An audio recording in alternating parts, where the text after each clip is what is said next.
wow. I hit the wrong scene. That makes sense. Whoopsie. Yeah, but definitely did not see behind the veil. I didn't see it, so it didn't happen. Alright, everybody. Or the fastest toward us in this case. It's almost like maybe it deserves some kind of special award because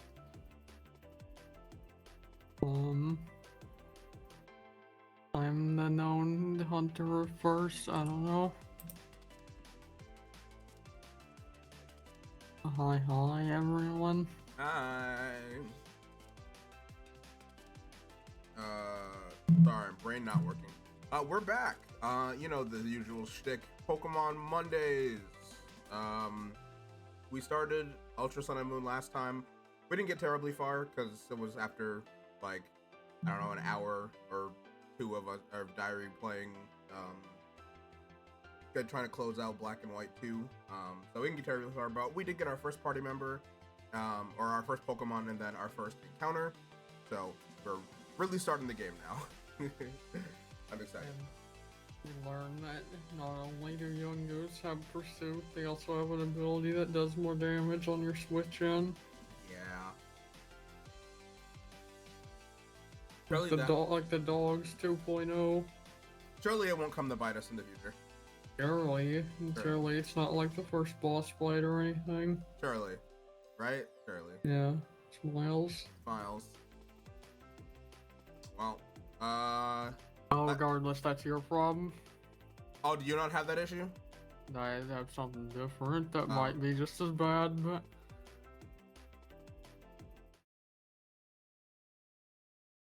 Well, I guess that is my problem that I will hopefully not have to deal with. But something good that I have to deal with is On friend of the stream made me and Diary little DS overlays. Diary was using hers last week, but I forgot to set it up. But I'm using it now, which means the screen is a bit bigger because On was kind and smart to make the screens bigger, even if it's not like completely accurate to the scale of the 3DS. But I don't care. It's bigger and I like it. Pretty. This is my first time seeing yours. Yeah, very cute.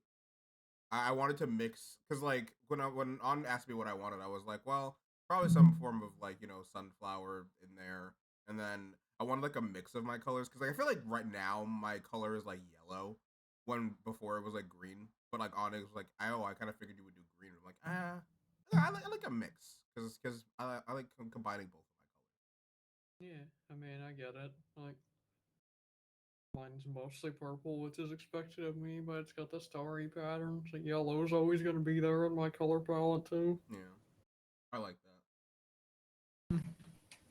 All right, let me make sure. Oh wait, my Xbox controller does. Yes. All right. Let me make sure that the game is audible. It is. If the game audio, once the music and stuff starts playing, is not loud enough, please do let me know. We should be good. I clicked the wrong one. We should be good until my GPU dies, and then I have to restart stream. Yeah. Bitch has been so annoying lately. Well, hopefully it. Well, would we rather it happen sooner or later? I mean, sooner probably. Well, nothing we can do until it happens, I suppose. It happened 3 times in a row, like within a minute of me loading up 11 yesterday, and I had to sign back into the launcher 3 times. Oh no. Yeah, it was very annoying. We gotta get you a new GPU.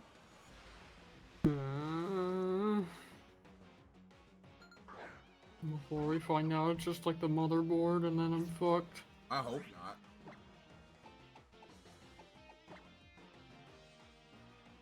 Okay, anyway, I need to not get lost in the yapping sauce and actually play the video game this time.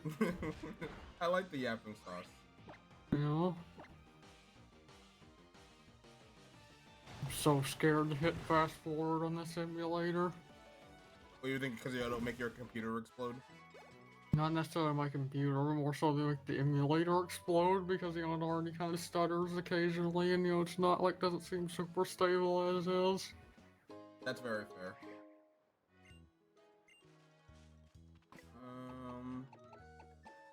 I mean, I guess use it at your discretion. Mm-hmm. Do you know when we get the experience all? Maybe not. Already have it. Do we not? Do we already have it?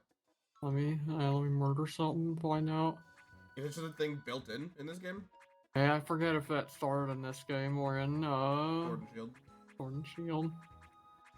I distinctly remember it being in Sword and Shield, but I don't. Well, I don't think it was built in Sun and Moon when I played. It probably isn't.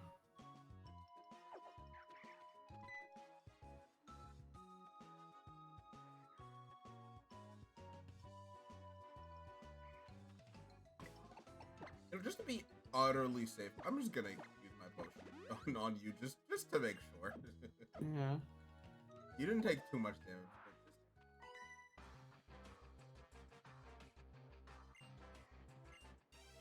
I think it's really okay. We don't have it yet. Okay. It's very early. I know that much. Wow, even the no name. Well, I mean, obviously they have names, but like the nobodies get like little cool pre-battle animations. Yeah. What happened? Huh? Why did my game just suddenly get super dark? Like, as in why the screen brightness just go down randomly? What's happening? Why is it like this now? Hold on, let me take a look at your stream. Hold on a second. The brightness just like got turned down randomly.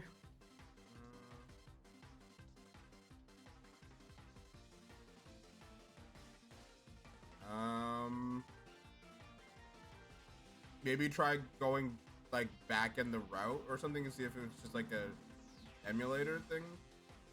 It's probably an emulator thing, but I don't know. Can I fix this without closing the emulator? Let's take a gander. Config, display.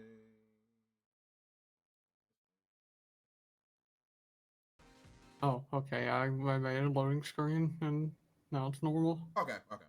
Figured that was what it was. Okay, why is my game?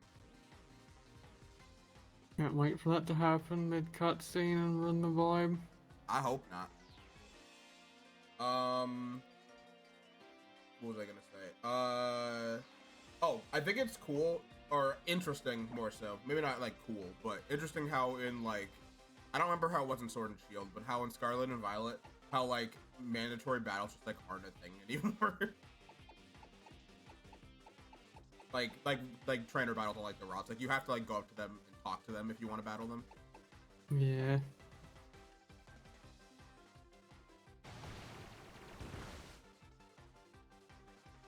Games are just like literally do whatever you want. And you know what? I kind of respect that.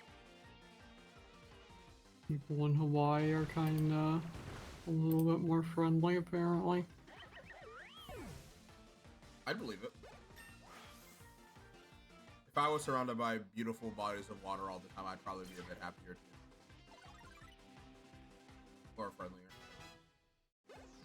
I want to say that, I want to agree, but no, I'd probably still be depressed. But why be depressed when you can just go swimming? You can be around sea turtles and shit. Well, I had to learn how to swim, first of all. Well, if you were around bodies of water all the time, I'm sure you would have learned. Can't be more scared of the ocean than I am of swimming in the ocean I am of swimming pools. That's fair.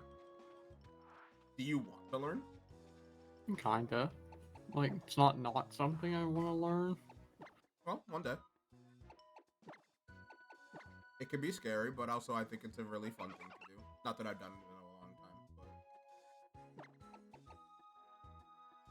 but... I mean, I used to set up a pool every year, but you know, it was a little small blow-up thing, and then before, even earlier than that, I used to go to the water park, like, a lot every summer. Mm-hmm. I kind of miss doing those things. Like, it's a good thing you, like... Because, like, I hate the summertime because I hate the heat. So it was, like... Never a thing I was totally in love with doing, but as someone who doesn't leave my house, it's like, man, I really took those times for granted. Yeah, I feel that. Like, I'm sure if, like, someone invited me... Oh, shit. Hi. Thank you for the raid. Maybe. Hi again, my kiddo. Hi, everybody. Hope your stream went well. For those that don't know me, I'm Athena, and this is my girlfriend Diary. We do weekly Pokemon streams. When I'm not streaming Pokemon, I'm usually playing fighting games. Nice to see you all. Hi, hi.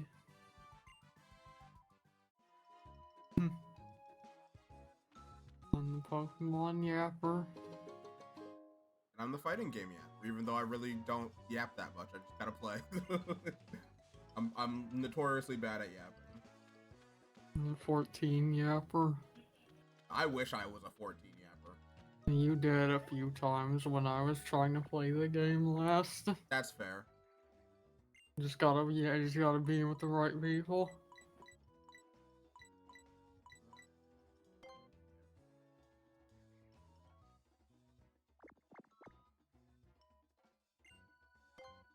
Does talking to this Rockruff do anything?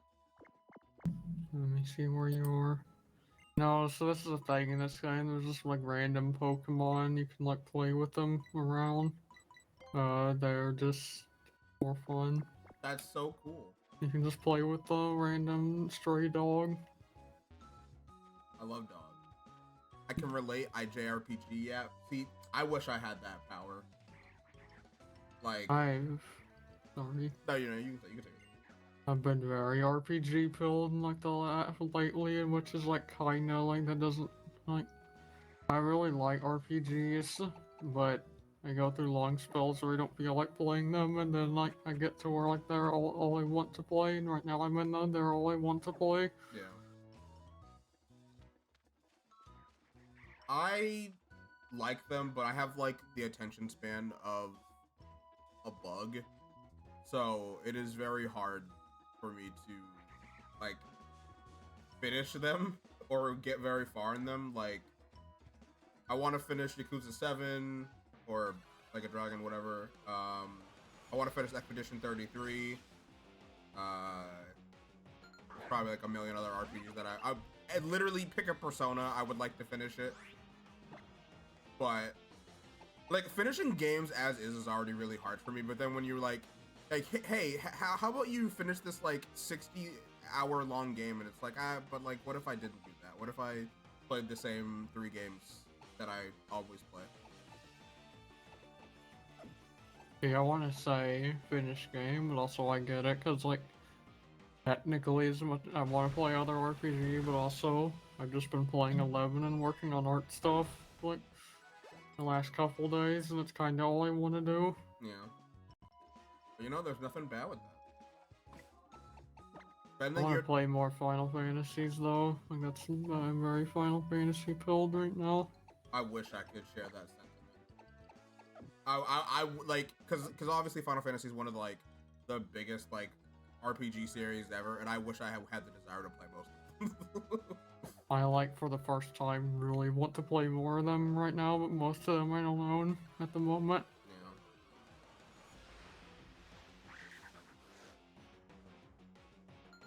I wish we had the map so I could determine if different routes. I don't. Well, eventually I'll catch up to you. I'm always on FF14. See, I used to be 8. And then, like, Dontro came out, and I was like, I don't know. Classic Dawn Trail plus Depression combination. Yeah. Like, there's nothing against Dontrell itself, because it's just like, I don't know. Like, Endwalker was obviously the conclusion of, like, a fucking decade-long story or whatever.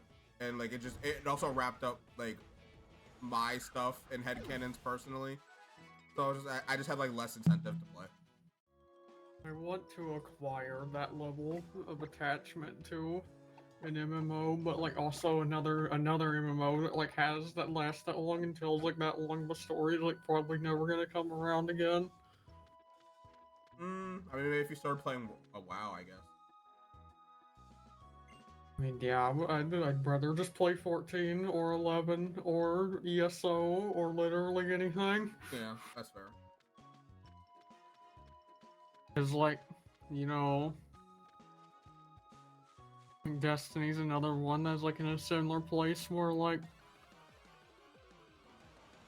like last year it had its expansion that wrapped up like, a decade long of like storytelling Hmm. or more.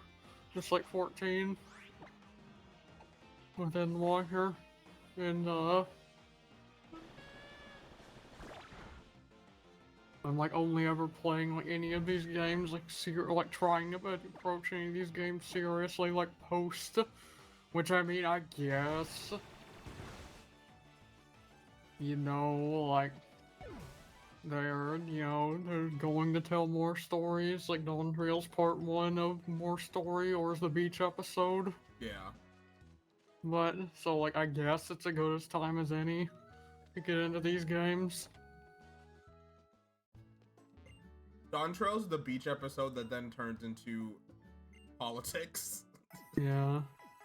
You hate it, you hate to see it. Well, I mean, I guess to be fair, all of the game is politics, but like,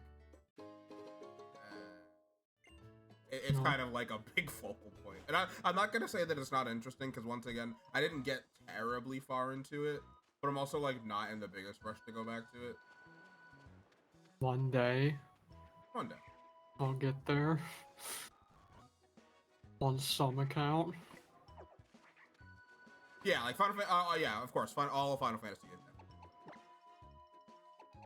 But it's really funny to go from like universe-ending nonsense to like, hey, let's go on a vacation, and there's a political war happening. Obviously, I don't know where that story goes, so maybe it gets really crazy. I only got like maybe an hour or two in, I think. It's that classic like sequel to a JRPG like feeling, as in sequel, direct sequel to a JRPG feeling, where like, oh, for the final boss of the last game we killed God, but Yeah. like in the start of the next game, like, oh, we're getting killed by like rabbits again. Yeah.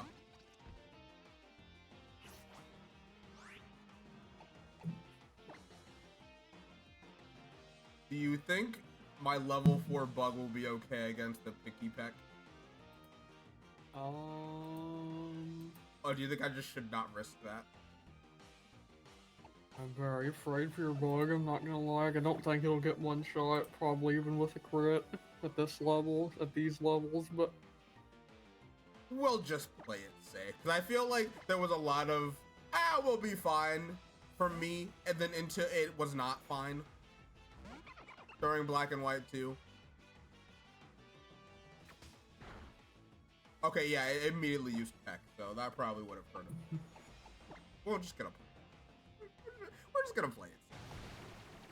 anyway, also, like, I wish, I don't know, the story is, like, the post-big, like, plot wrap-up, like, continuation, like, I don't know, there's a certain way those can be done, and obviously I don't know, like, anything about the plot of 14 past the Realm Reborn. I managed to stay pretty much entirely spoiler-free. Don't know anything about it, much less Dawn Trail. I don't know if they like fall into it or not, but there is a certain like post-major story arc like storytelling I enjoy, but I feel like kinda too often like.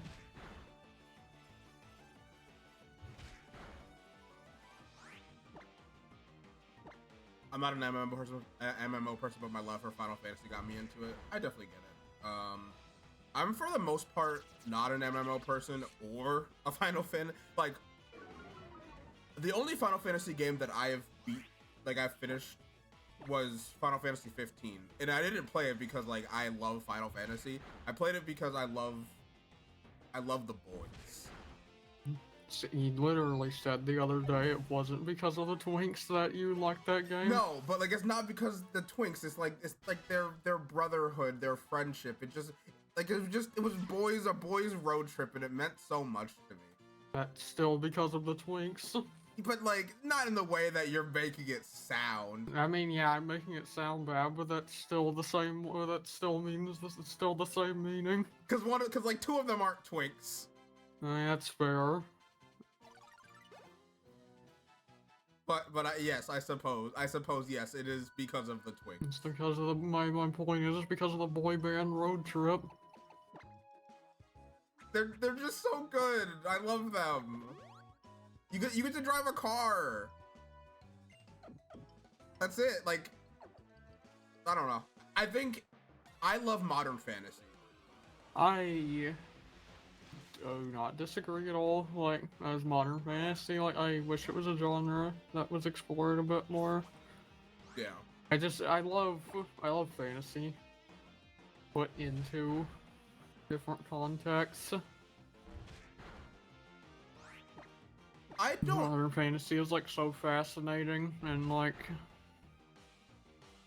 I don't know, my favorite kind of modern fantasy is when it's really low key. Yeah.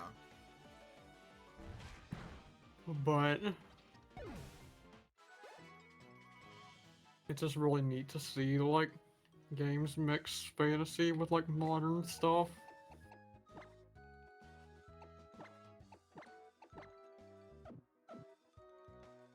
Like, as much as I'm a fan of just classic high fantasy, like, you know, that, you know, most Final Fantasies fall into, like, I eat that shit up too. Yeah. But, I'm very fond of modern fantasy. Like, not to say I don't like, you know, just regular fantasy, but there's just something so funny about, oh, I'm just gonna summon God on you and then go play a gacha game on my cell phone while in my motorized vehicle with my friends. Like, there's just something really funny about that. It's pretty cool, pretty great.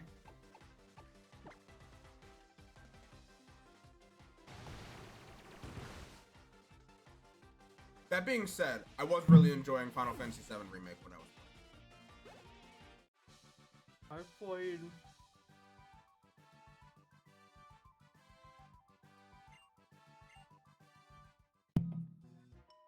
Final Fantasy 3, the DS release. I think that was the one.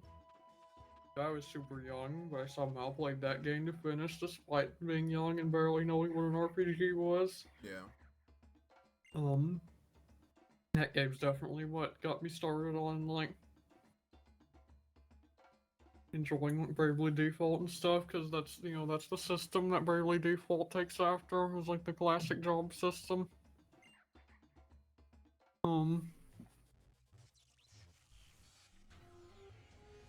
Then I played a few spin-offs. Did I play the MMOs? And yeah, that's it for Final Fantasy for me. I think you'd really like Crisis Core. I said that when we were talking about it the other day. Probably. But I really like it. I'm sure as jank as it is, I'd enjoy Strangers of Paradise, memes aside, because it's still a Souls game. Arguably one of my favorite Souls games. I didn't think I would like it that much. Or not to say I didn't think I would like it, but I was like, I felt that I would be kind of meh on it. But it's really enjoyable for me. But again, that's spin-off. Well, eventually I'll play more of the normal RPGs. Yeah. Alright. Okay. Staring at him on the Switch sale right now. How much money do you have left from your... Or did you spend any of your Switch? I have not spent any of it yet. That's still 50. How much is are the pixel remakes or whatever? For all of them, for like the full bundle, it's like 45, a little over. I saw like I don't know if I like care enough to play all those games, or if I like just want to play like 6 or something, 5 and 6. How much are they individually? It might vary, but I think they're like around 12. When I looked at 6, I think it was like 12. I mean, yeah, it'd probably be more cost efficient to get all of them just in case, but like, if you really wanted something else, only spending like 24 on 2 of them isn't that bad. Yeah, it's one of those things of like, if I care to like make that the only thing I get. Yeah. Or if I wanted to, yeah, get like that and something else. Like Variety. some other not Final Fantasy or some other later Final Fantasy. Variety is the spice of life, as they say.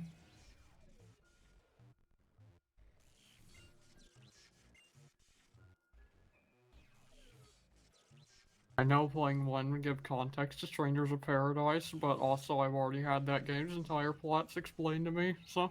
Oh, really? Wait, Stranger of Paradise or 1? Strangers of Paradise, like I've had how it relates to one explained to me God. before it was thought that I'd ever want to play that game. Yeah, I don't know why. I don't know why it was explained to me. But it was. Sometimes things are just, I don't know if I want to say spoiled, but sometimes you just think, oh, I'm never going to play that.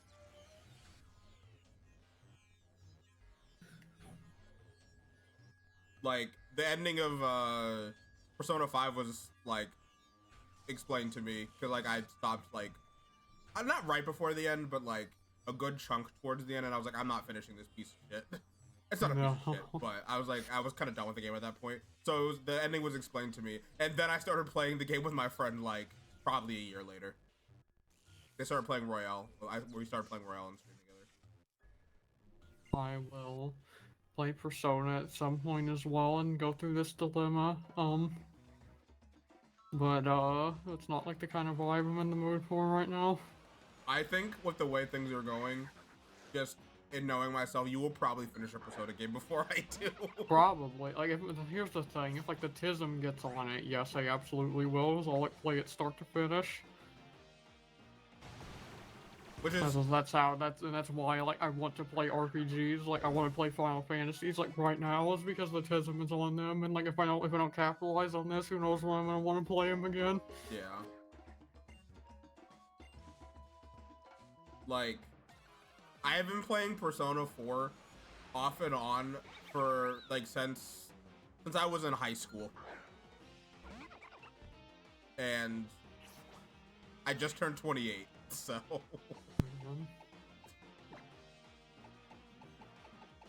Plus trails, yeah, God, I don't think I'm strong enough to get through that series. God bless Hockey and her heart for getting those games.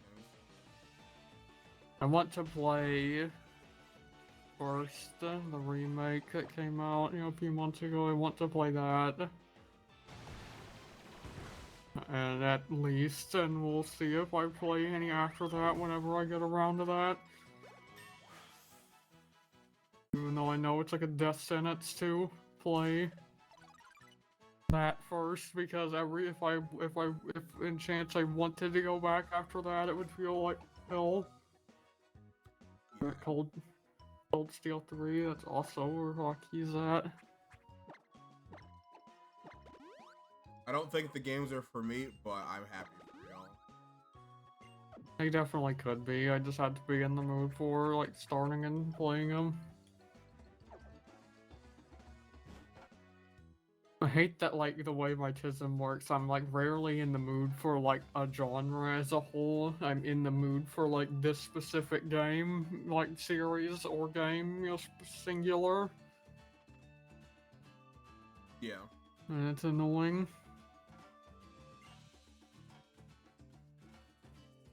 Whatever gets you to play.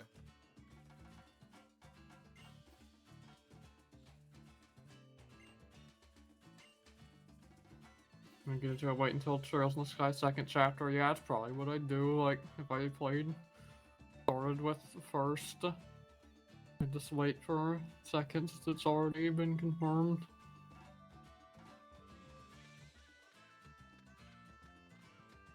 We're not a Pokemon Center here. I forgot Pichu were here. Also, not that I know of, that's why I'm running back to the house now. Okay. We're in that era though, where like they probably heal you before important things, but still. Trails is my one piece of JRPGs.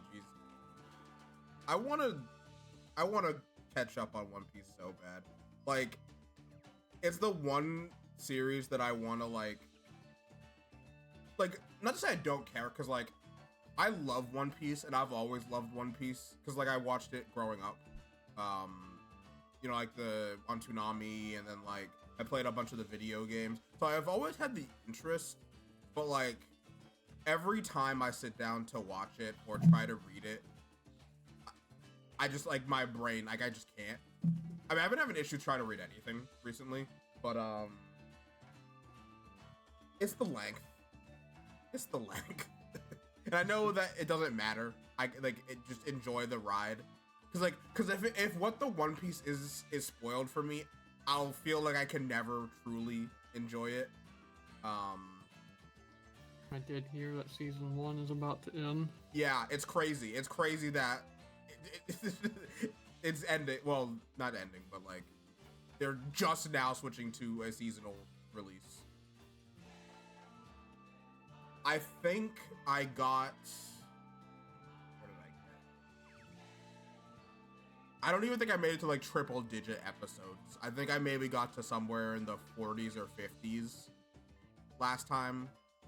And like I was doing good, but then it's like you get really into something, and then the second you stop, it's like, well, I guess I'm not watching this for 6 years now. Yeah. But everything I see from it, like I'll see clips on Twitter or like I've played some of the video games that are like, you know, way ahead, or like, you know, Luffy and some of the other cast members will show up in some of like the crossover games, like the jump games. And I'm like, wow, those are cool things they're doing. Why does Luffy have an afro and boxing gloves? I would love to know the context for this, but that's cool as hell. I'd like to think one day I'll just lock in. Will that day be anytime soon? I don't know. But... No, wait.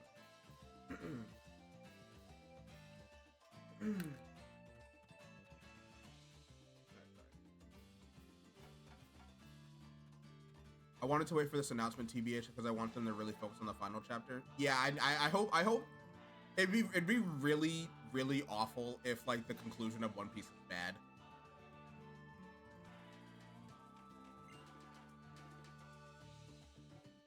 I'm predispositioned to always assume the conclusion of anything long running is always going to be bad. Like, there's not even like any specific reason, because I can't even like say any time I've like been burned by any of the ones I know are famously bad, but because I don't watch these shows or play these games, but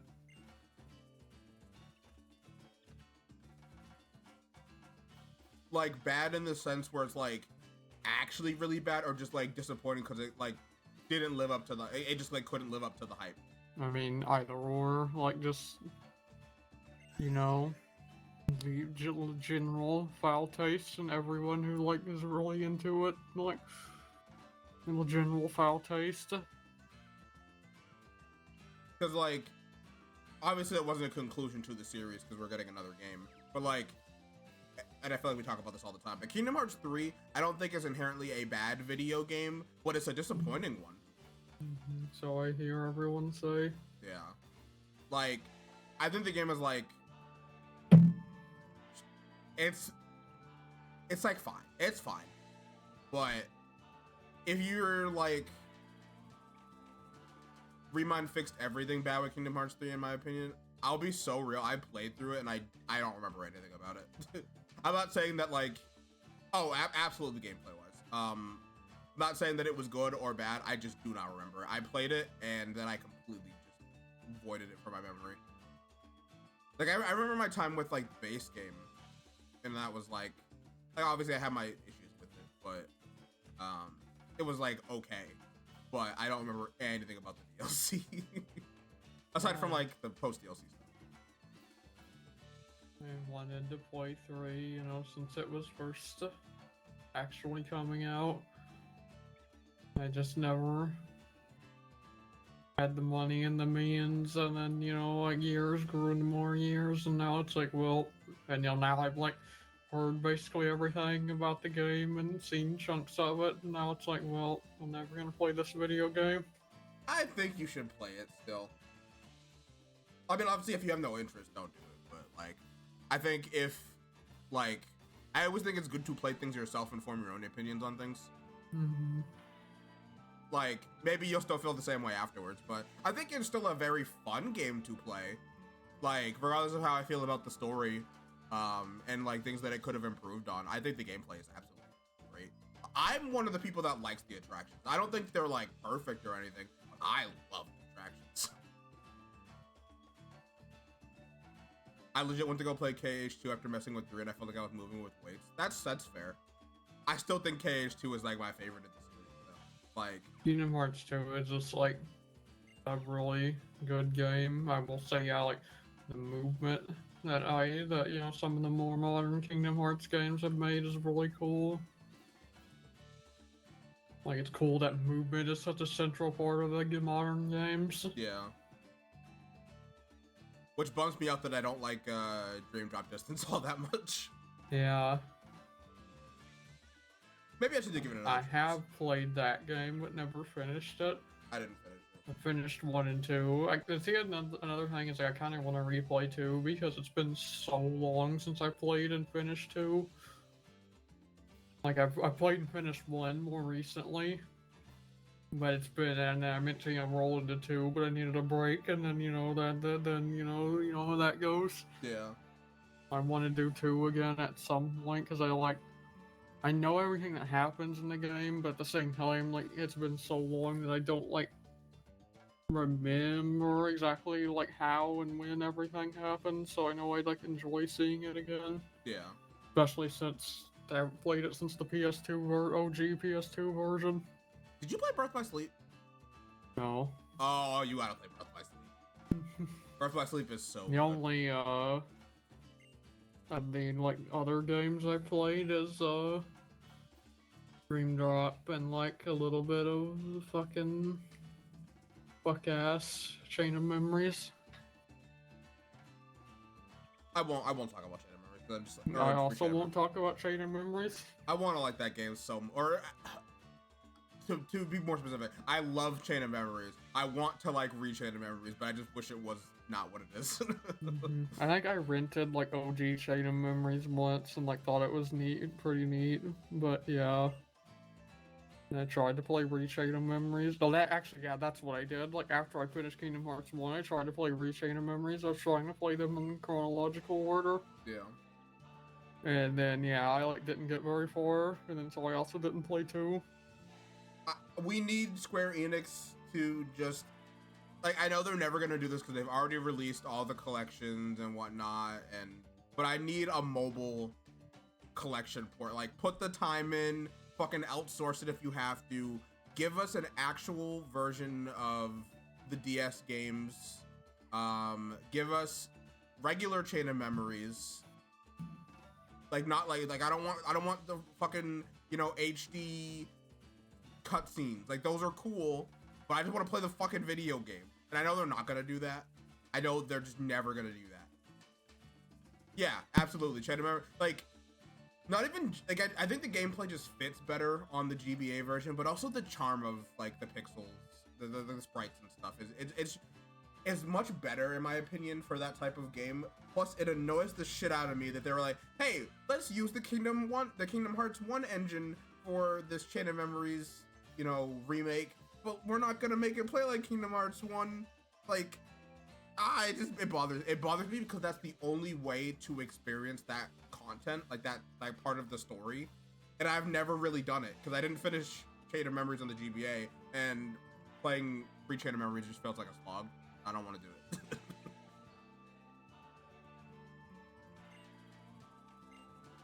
Also, you're right, they do heal you before the important battle. Yeah, I just got here as well.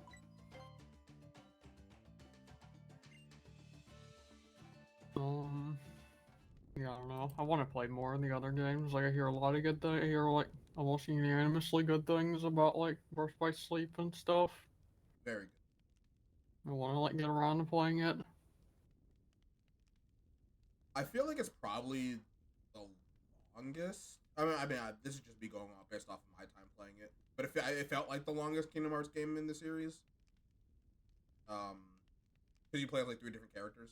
Mm-hmm. But maybe it's not if you're like, you know, this character gets these worlds and then this character gets these world, so maybe it's a similar length, but it felt like the longest.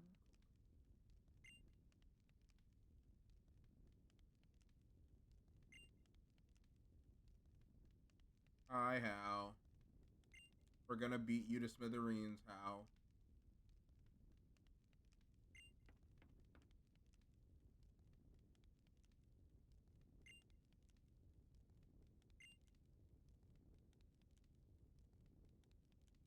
Thanks, Mom. How my emulator freezes for a few seconds at nearly every battle intro. Let's see if mine does that.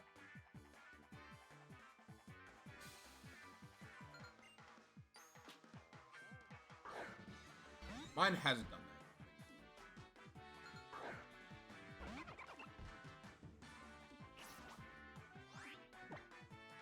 Surely this Pichu doesn't have an electric move and just one shot you, right? About that. What do you mean about that? It might have an electric move. Oh, I'm sure that it does, but I just be like, surely it doesn't kill me. Right? Surely, smiles.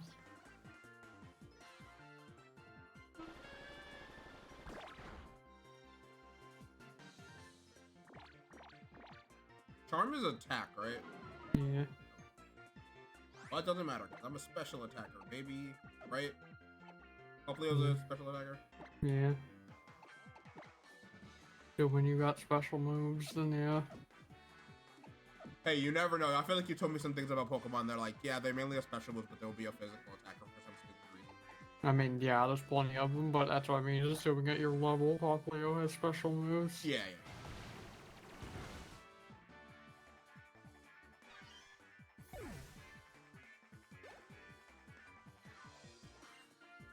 Oh, do we want to switch off the Shift. Yeah, shift. Well, they did it in the last game, so I feel like it's probably fair. Switch it off. I think this is the first battle with like put someone with 2 Pokemon, so I completely forgot. Same.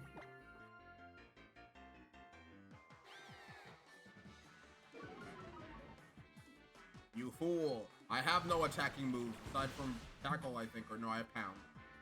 But I'm not using pound.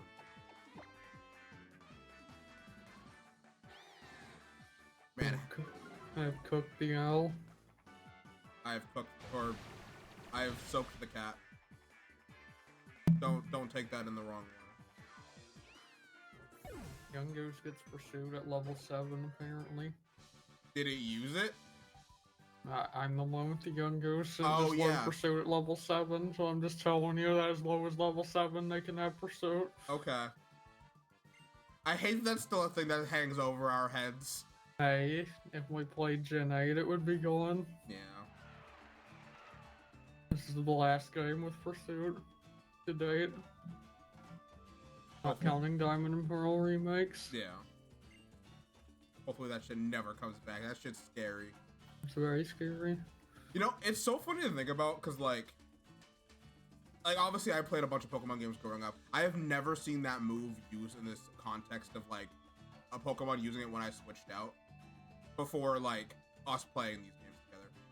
I've seen it. I remember, enough things carry it in, like, certain games, like, at least namely Black and White. So, like, I've seen it, do its pursuit thing. It's just, like, obviously it's something I've, like, never, I usually don't, I've, only done a few Nuzlocke, so it's usually, like, whatever.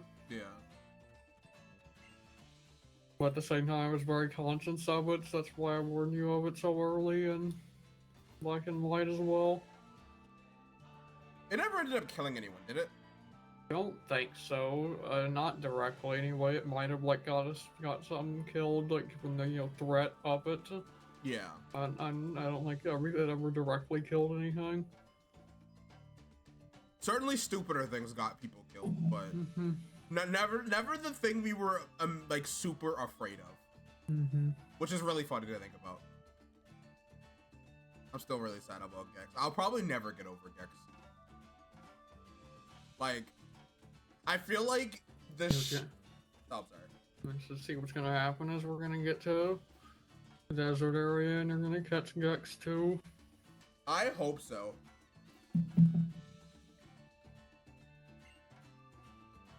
Like, there was probably a good couple of preventable deaths in that run, especially towards the end. We both kind of got careless towards the end. Yeah. I don't know. Were we just like over it? What happened? I don't know. I think so. I got like I stopped like being super hyper like paranoid is the thing.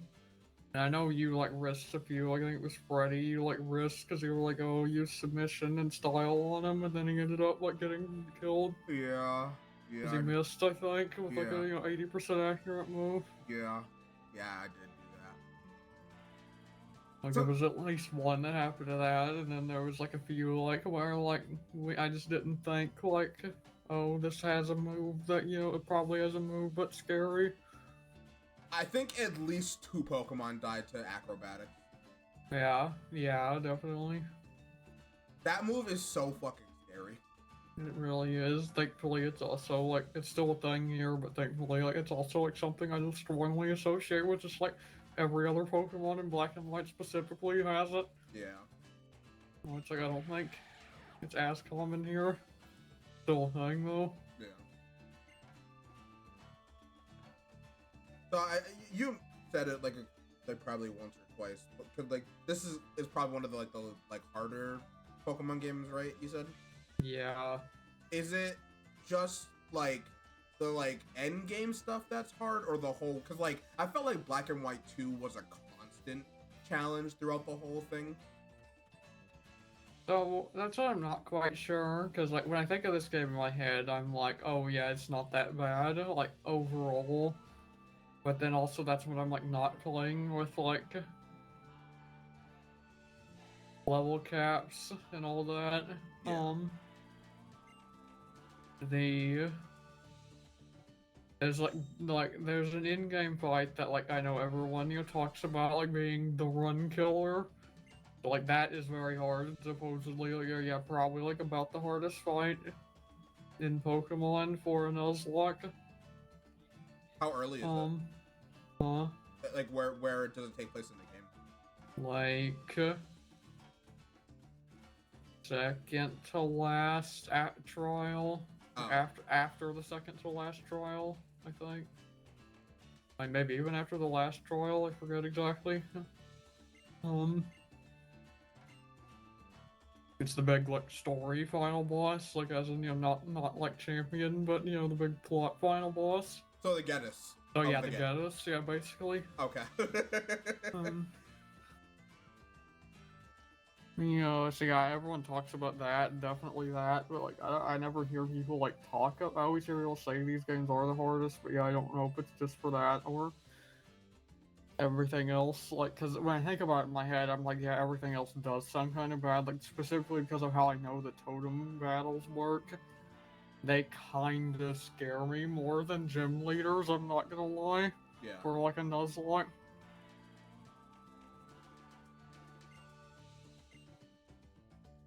Well, I'm not gonna worry about it until we get to one. So.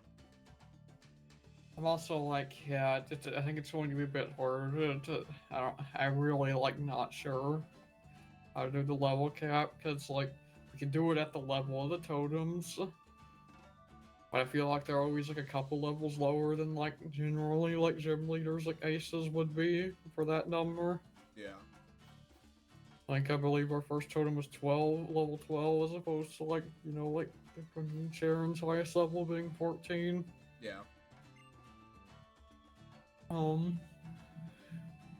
And they're also, yeah, they just get like, they're like super versions of those Pokemon, like alpha Pokemon, basically. They get like buffs and stuff. And they summon help. You're in like a double battle with only like, but with like one Pokemon for yourself. It's gonna be terrifying, yeah. I literally just looked it up on Reddit, like what someone else did, and someone said Trial 1 level 12, Grand Trial 1 16, Trial 2 20, Trial 3 22, Trial 4 24, so on and so forth. But then they said, I recommend that you don't play with the level limit though, as levels are weird after the 7th trial and the game is hard enough without one. And then someone replied to that saying that they feel level caps don't work with Ultra Sun and Moon because of the way totem Pokemon work. They get a boost and usually have an ally Pokemon, which makes it difficult to just match their level, and because Z moves are just kind of broken. Yeah, Z moves will also just like anything that Z moves has the ability to just blow us up, and we couldn't do much about it. Yeah, I don't know. Maybe we just don't think about it too much for now. Like, I probably still won't like go out of my way to like grind, like unless we have to. Just at the fear of over leveling, but I really like level caps, so I feel like it like adds to it. But if the game is like definitely not going to be like, I'm not gonna say that it wouldn't be doable with that limitation, because I'm sure it would be. But like, we're already challenging ourselves as is.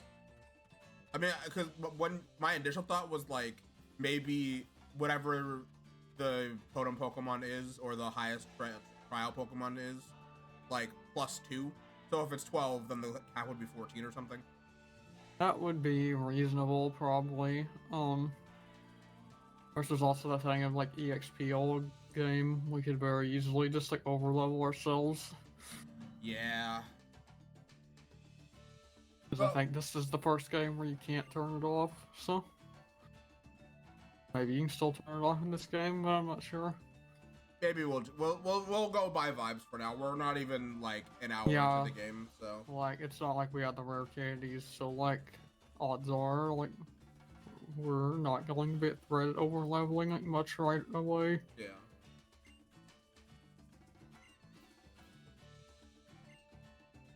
Four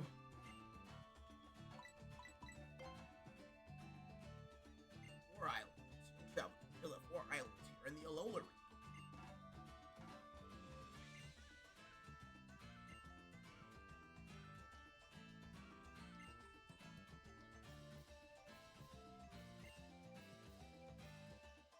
It's very definitely the weirdest games in the series, other than maybe Charlotte and Violet. And I was like, yeah, that game sounds like it would be a nightmare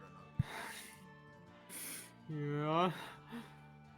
Well, no, we talked about this last time, but I think ZA would be the real game tonight. No, that's a nightmare. Oh yeah, for sure. Like trying to know, it's like a not turn-based game. Like I don't even fucking know. I'm sure it's doable, but I'm not gonna. I'm sure someone's like already cooked up like rules for it, but like, it doesn't sound fun to me. No. First of all, and I think that is like one of the Pokemon games I'm like least enthused about the prospect of like replaying, possibly just because it's the most recent, but still. It's also just like, yeah, those looking that does not sound fun. I think I've seen enough of Lumio City for a lifetime. I don't disagree. RTS would also be super weird in Nuzlocke just because, like, sure, like, battle system would be mostly fine, but, like, progression in that game is directly tied to catching more Pokemon, so you'd have to, like, yeah, I don't know how, like, catching it would work. I mean, I guess, like, you just have to, like, separate, like, oh, I can only use, like, first thing, but then there's also the fact that, like, you know, that game's, like, open zone, so, like, you can't just go one Pokemon per zone, because then you'd only end the game with, like, a party of 4. A party of 5. Sorry, alarm was cut off. But yeah, those games be very weird, but as far as main series goes, this is one of the weirder ones. Yeah. Mostly because it's, like, kinda sort of balanced entirely different than any of the other games. But I think that makes it even cooler that we're doing it. I like it does. And that's also why it's one of my favorite Pokemon games. I hope that I come out of it with it being one of my favorite. Because, like... I don't know if you will. Like, you know, playing it this way, experiencing it this way for the first time. Maybe not. I mean, I really enjoyed Black and White too. Like, I never experienced that game outside of, you know, the first the first, like, rival battle. But I thought it was... And obviously, I haven't finished it, because you know, we lost, but or experienced it in full, I should say. But I found that experience to be pretty cool. Getting to see all the cutscenes and stuff, I thought that was nice.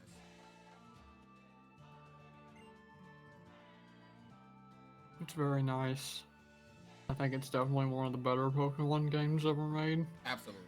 And also I've like played Unova between the two games so many times. Like they're definitely my most played games, like even more than Sinnoh. I feel like I want to say Univa's my favorite region. Like it's the what I guess it's the most it's the best region, like as in terms of just like polish and everything. I think it's the best. yeah, like I love Hoenn. Emerald will probably. I feel like my answer switches every time we talk about Pokemon. Cause like I feel like sometimes it's like, well, Soul Silver is my favorite Pokemon game, and then sometimes it's Emerald.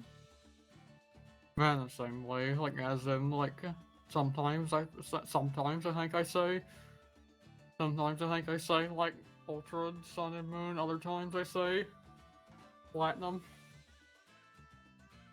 Okay, I think I have it. I think Emerald is my favorite. No. Yes, Emerald is my favorite. Soul Silver is, in my opinion, the best. And then Unova is my favorite. I get it. Unfortunately, I can't agree with the sentiment that Soul Silver is the best. Not even because of anything against that game or Johto or anything like that.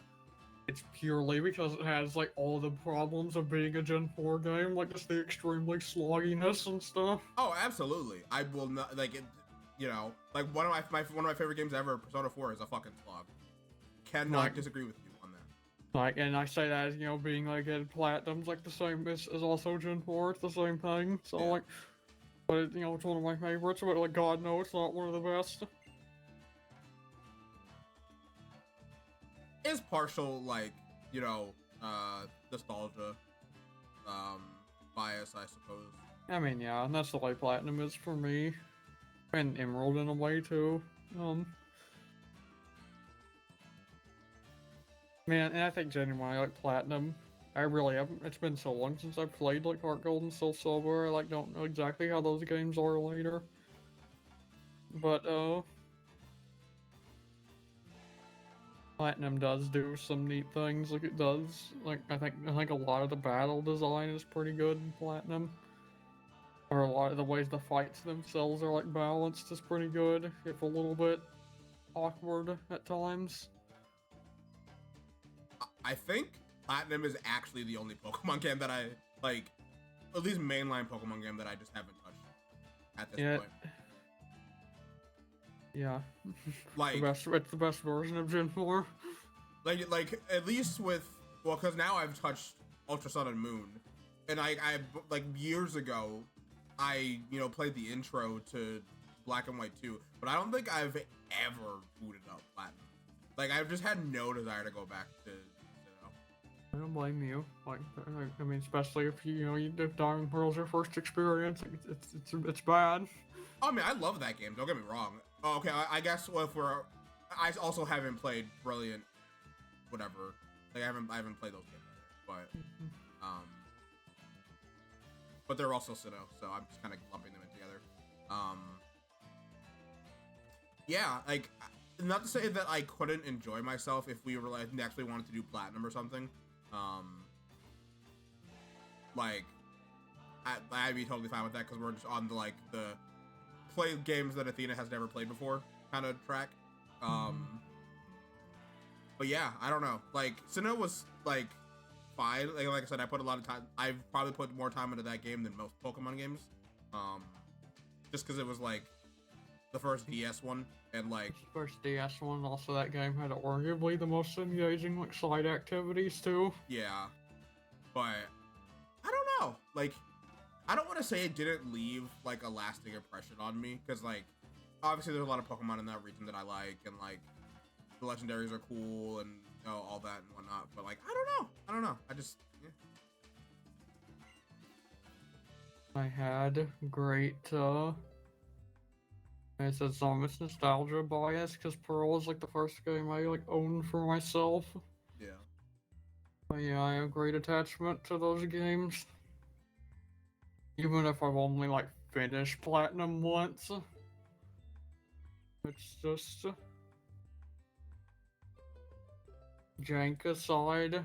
It's what I want in a Pokemon. Much everything I want in a Pokemon game. Maybe we should do Platinum. Maybe. God knows that game has enough like going on in its routes and stuff. Like the fact that we're playing the same game, like it shouldn't be a problem. Yeah. Oh yeah, if we did do that game, we'd actually be playing the same game for once. Mm-hmm. Like that game has like enough encounters, since it has enough encounters, it should never be a problem. It doesn't have everything from both Diamond and Pearl, which is really weird. What? I don't know. Yeah, normally like, Emerald and Crystal did have everything from both versions, but like no, there's still some things like that are exclusive to Diamond and Pearl. It's really weird that Sinnoh's weird. Yeah, like I said, Sinnoh's like weird. I don't know. Okay. That doesn't make any sense to me, but sure. Got it. Like Murkrow, I think is still a Diamond exclusive, and like I don't think Mischievous is a Pearl exclusive still, but like something else from Pearl is still a Pearl exclusive, like Glameow maybe, and I can't remember. Well, you know what this means. Fuck Platinum. We're playing Diamond and Pearl. Pray that you get. Pray that you get that Chimchar, otherwise you're not getting a fire type. Do I even want Chimchar though? Was the question. You want a fire type, that's for sure, and you got two options in OG Diamond and Pearl. You got starter and you got horse. Yeah. Who are these bozos? Yeah, you know. Bozos. They're entirely different bozos in the two versions. Oh. You get, yeah, like kind of tall, serious dude and small girl, and I get old man with a nice mustache and hot woman. Wait. Is Team Skull in this game? Yes. Okay. Because I want to see them. I love Team Skull. I love Team Skull. I'm like, yeah, I'm looking forward to them too. Because like I know obviously they're in like regular Sun and Moon, but I hope they're still here. Yeah, they're still here and play mostly like the same role. Their sure. their entire role in the story like wasn't really changed. Okay. But I'm assuming these characters are new. These are brand new, yeah.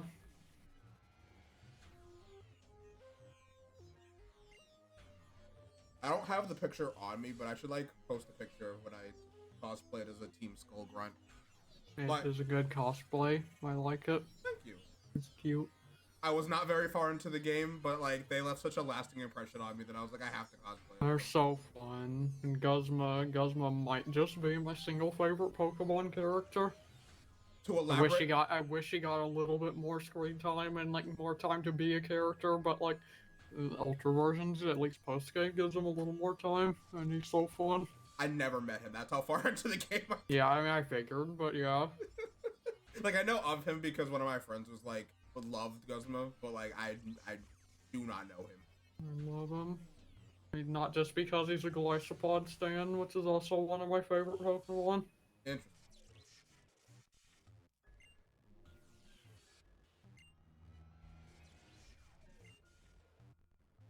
Okay, now talk about the actual like game, like that things that are happening on screen because I forgot to comment on it when it happened like 5 minutes ago. I forgot that that this game's like gimmick was also controlled by rings. I know I like texted you about like wanting the Z ring, and I know that that's powered. That's how the crystals are powered, but I just like it didn't register in my brain. I thought they were just doing that shit for some reason. Mega Ring, Z Ring, Dynamax Ring, Terrestrialization Ring, Maybe one day they'll give us a chance to accessorize these things. I'll be so real. I forgot the other two were also based off of They're rings. all rings, and they're all look almost the exact same with like slightly different colors and patterns and designs. It's frustrating because like the NPCs get to accessorize with them. Granted, yeah, I don't know if you ever see like it's a big thing of like every NPC has like a different like mega keystone holder, but like I can't I don't know if you ever see like NPCs with like anything other than rings for any of these other three gimmicks, No, but okay. like to my memory, I feel like they all have the rings, but I could be wrong. Both teams so far a lot of potential. Athena with soon to be Electric Bug and Young Goose good early stab. I'm hoping. I hope that our Pokemon aren't just potential mons, but I hope that they are good valued members of the team that live for a long period of time. Yeah. It's the bug. You don't have to worry about having a bad nature, because no matter what you get, it goes into levitate when it's fully evolved. If True. you get there.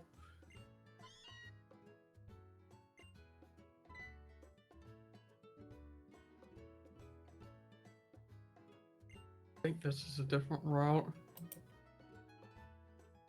I'm waiting for you, but still. Oh, sorry. You're fine. No, don't hurry. Because like I don't want to like advance the dialogue while we're talking about something, because then I'm not gonna absorb the dialogue. Oh yeah, I get it for sure. Still route one, because like this game does a weird thing. This game in particular does a weird thing where encounters are often like different by patch of grass and not just route. Oh, that's interesting. Okay. Yeah. So like, I think I wish we had a map, but I think this is still Route 1. But I know for a fact the encounters are different here. Why do we not have a map yet? I don't know. Game's so weird. I think we get it soon. This is still Route 1, I think. So yeah. Does this game like stop doing the whole the next day thing at some point, or is that just like a constant? It stops it like after we're like done with all the intro thing. Okay. And yeah, like time is actually put on real time and all that.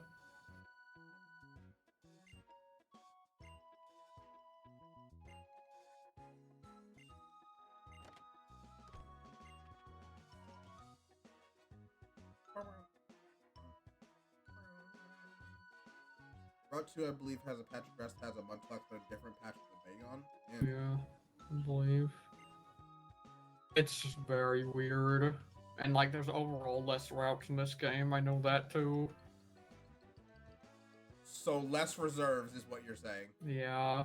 Great. Less reserves in like some cases. Yeah, there's some things we just won't have on the table because they're in patch of grass you go to second, so if we get encounter on the first grass, then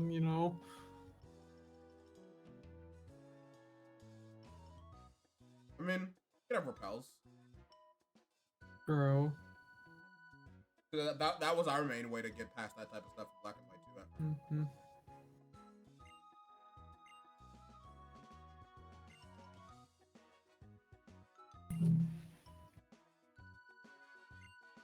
Mm-hmm. Question, because I'm just completely blanking on the character, or I'm not blanking on the character, but I'm blanking on what she comes from. There's a character who's like an artist, like she has like this huge ass sketchbook or something. The blonde girl. Is she from this game? Yeah. Fairy type person. Okay. What the fuck's her name? She was like barely in the original Sun and Moon, so that's like why I'm like blanking at what's her name. Well, I'm wanting to say like Harmony, but I don't think that's right. But she's in this game more, is what you're saying. A little more, yeah. I mean, like as much as like any of the other like trial leaders are, which basically get like the gym leader treatment. Yeah. I vote y'all can get Pokemon per unique patch save dupes because this is a very hard game. I mean, like, I wouldn't even be opposed to that, but like, how would we like determine that? So It's pretty clear, like, when it's going to be entirely different, and, like, first of all, I think I generally have the knowledge of it, but it's pretty clear when it's going to, like, be different, because it'll be, like, down an entirely different path or something. Okay. Like, in this case, it's, like, entirely different direction, and, like, if this were if this were another game, that probably would have been a loading screen onto a different route. Okay. I mean, like, if it's fine with you. That's fine with me. Like I said, there's overall less routes in this game, so it's not like we're going to have like an excess like more than we would have had available to us in like Black and White 2 Yeah. by doing it that way. Mina, that was her name.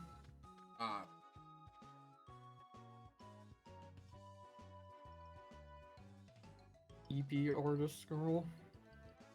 I always thought she looked weird. She looked like my friend, so I would always send her pictures. Me. It's almost 2026. I'm glad there are still people out there playing my favorite Pokemon game. I'm trying to get through the Pokemon games I haven't played myself. So This is also arguably my favorite Pokemon game. Hi, welcome in.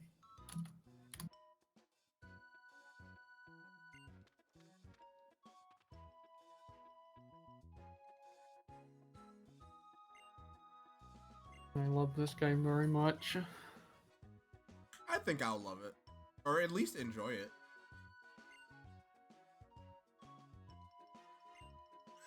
I don't think there's been a Pokemon game that I didn't enjoy. I think if I probably had to pick one, maybe Sword and Shield was like one that like, if I had to pick one, but like even still, it was kind of like, yeah, this is fun.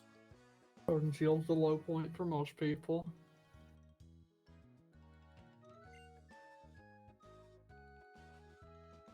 Like, I think Gigantamax is a cool gimmick. I like the gym trainers and stuff, but like, it just like didn't, hold on to me like the other games have. I also haven't played Let's Go. I played ZA, and I haven't played Let's Go. They're like the only ones I haven't played.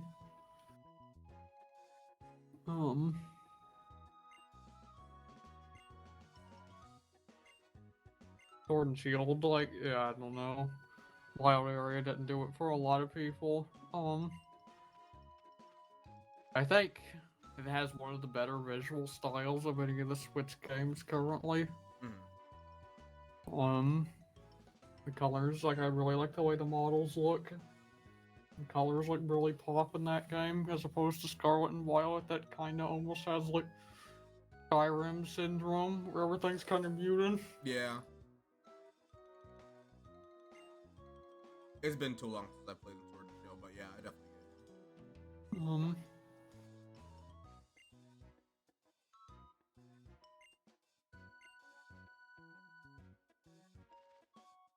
Dynamax, they just, as is the case with most of these gimmicks, they kind of just didn't set up, like, the single player experience. Like, they didn't set up any of the gym leaders to, like, really use it that well. Yeah. It got more treatment than Mega Evolution did, for sure. But also, they didn't, like, actually use it to, like, that well of an effect to actually, like, showcase why it's, like, that interesting. I actually think Dynamax is a pretty interesting mechanic. It's just, it's a doubles mechanic. Yeah. It's for sure a lot cooler in doubles.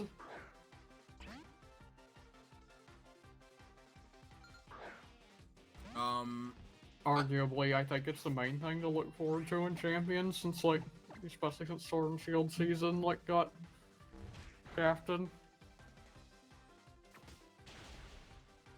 Okay, that did. Okay, why do you have Peck? Woodbird has Peck, it does have a beak after all. I know, but still.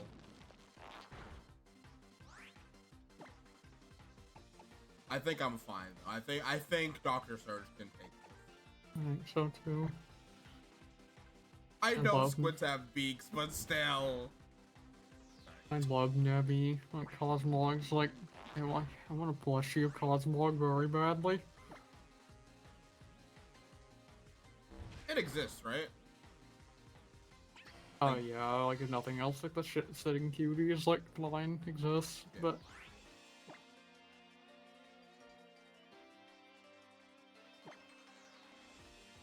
Sword and Shield or heckin' yeah, Ultra Sun and Ultra Moon was like the kind of most complete. It's kind of yeah, it was the most. It's the most was the most like complete of everything Pokemon was up to that point.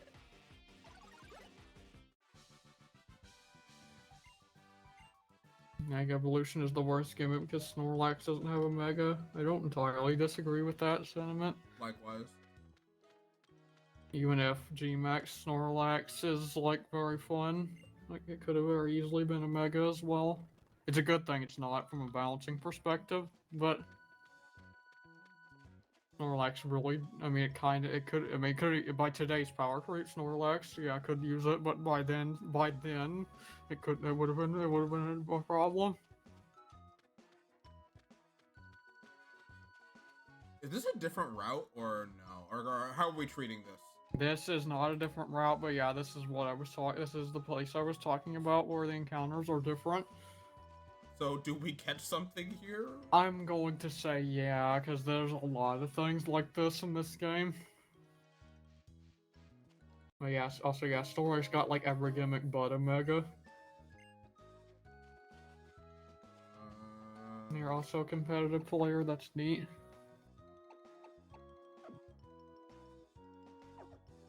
You know, say what you will about ZA. Like, I can definitely understand why someone would feel that way, but it is not perfect, but I think it is interesting, and I think it is worth at least one playthrough. Now, the DLC kind of feels like a cash grab.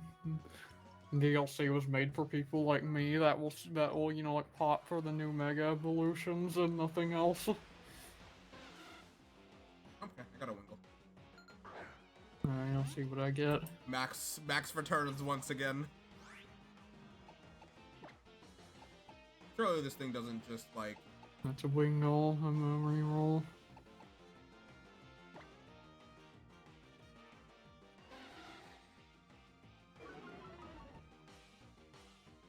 Right, they're fast. You have to murder it. I'm gonna do another Vice Grip and just test the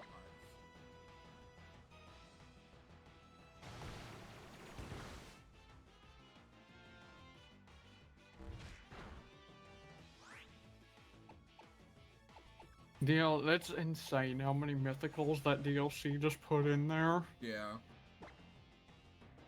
Like, there's now like a very small handful of mythicals that are like exclusively locked to some limited time event still.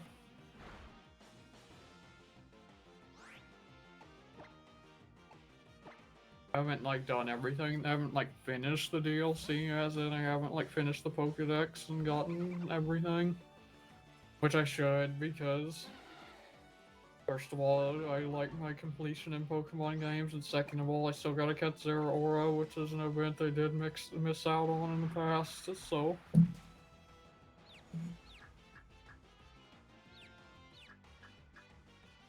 Even if I'm kind of a known Zeraora hater. Hound shouldn't kill here, right? Even with a crit. How many times have you been growled? Once. I'm gonna say probably not, but also I haven't been watching your screen to see how much damage you have been doing. You know, or just to be safe, I'm just gonna throw a ball now. We're just gonna throw a ball now.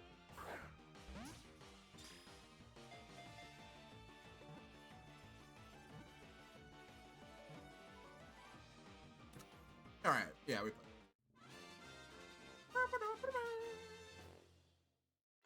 Day 1 DLC is maniacal, but I don't doubt that's probably just because that game got delayed. Yeah. And like, while maniacal, I don't mind them going ahead and releasing it instead of like holding that back to just also Pokemon Day.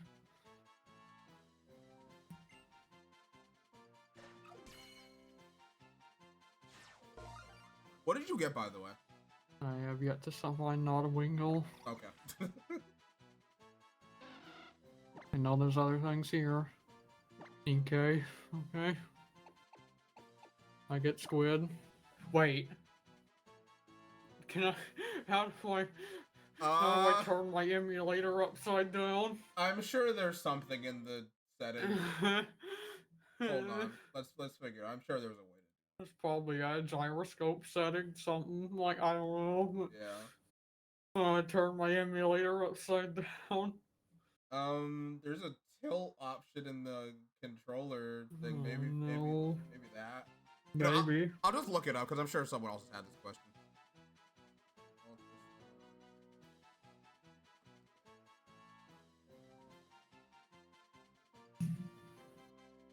This fucking Pokemon.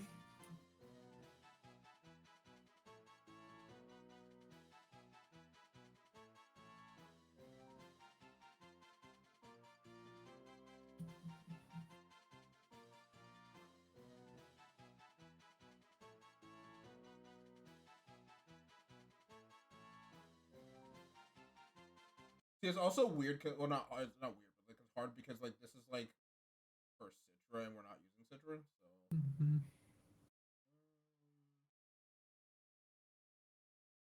That's for Nintendo. That's for the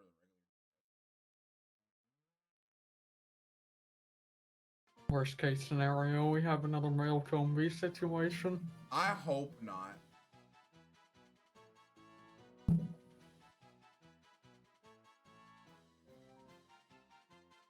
Apparently, it's going to be a bitch to get captured too.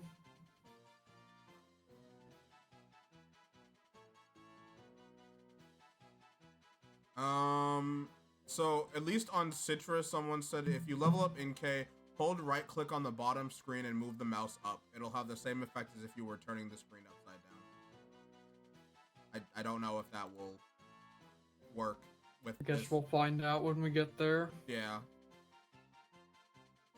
I'll send you the tweet so we can remember that. Yeah, that's gonna be a while. If this squid even lives that long. Yeah. I believe that it will. Did you catch it yet? Yeah. Okay, what are we naming them? Good question. We got squid and seagull.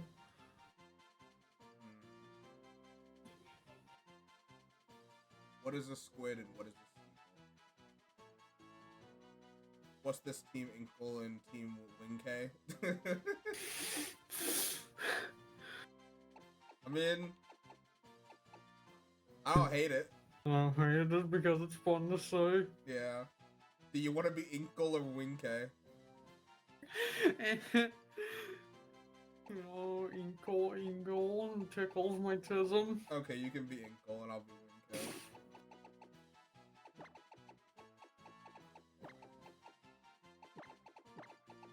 Also, I'll for at least for this Pokemon, I'll never have to ask who is this tied to.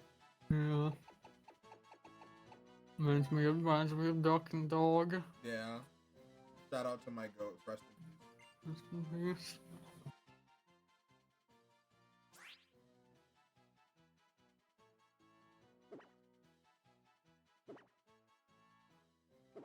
I'm assuming I have to do this with my mouse. Oh. What do? Oh yeah, I have no idea how this touchscreen stuff works.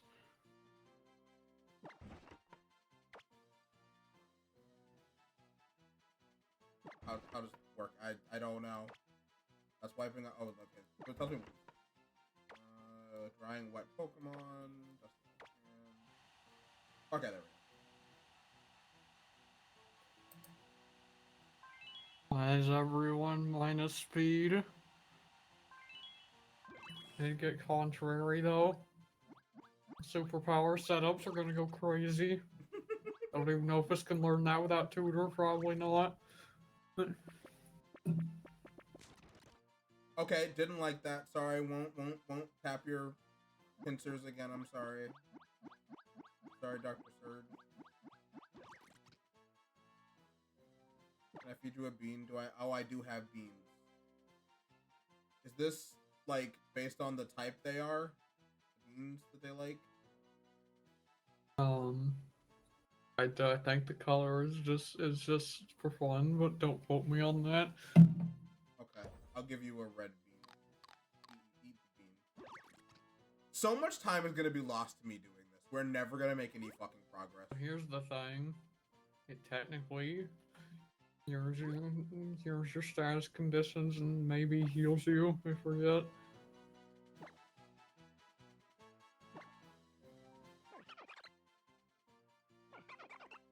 Wingull's bulky until something that you're not expecting has shockwave, and instead.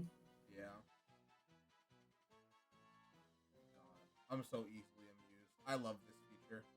Listen, I do too. Like I have to stop myself because if I don't, we're never gonna get anywhere. I could play with these Pokemon all day. Man. All You right. here to just play Nintendogs, chat? God, I wish. What's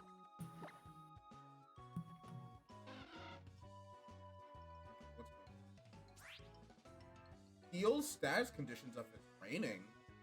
Okay. Yeah. That's cool.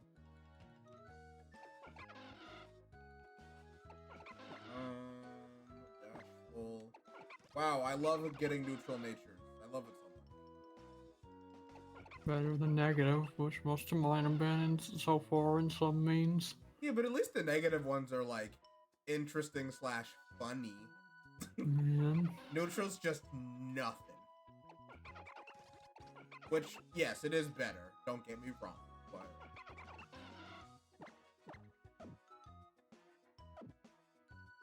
I'm really curious if in case slash Malamore gets it, if we have means to get it any moves that actually are going to let it take advantage of that contrary. Because if we can, it might actually be pretty good. what is that? What's contrary?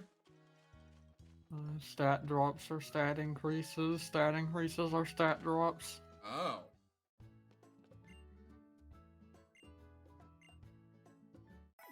It's also Superior's hidden ability, and it's the reason why Superior isn't one of the reasons why Superior isn't quite the worst starter ever. Close combat with that ability probably goes incredibly dumb, huh? It does. I don't know if there's anything that has Contrary that can learn close combat. I don't think so, but yeah, it would. There's similar moves though. Because like, that's the first ability or first move that I think of that like lowers your stat. Superpower is another fighting move that does as well, and that one I know for sure. Malamar learns. Okay. That's scary. Very scary. What is pretty? That's just a selling item. Well, you can hold on to it for now, Wing Cake, because I like it. Do you have any females on your team? No. I don't either. Man. Why are our Pokemon teams a sausage fest right now?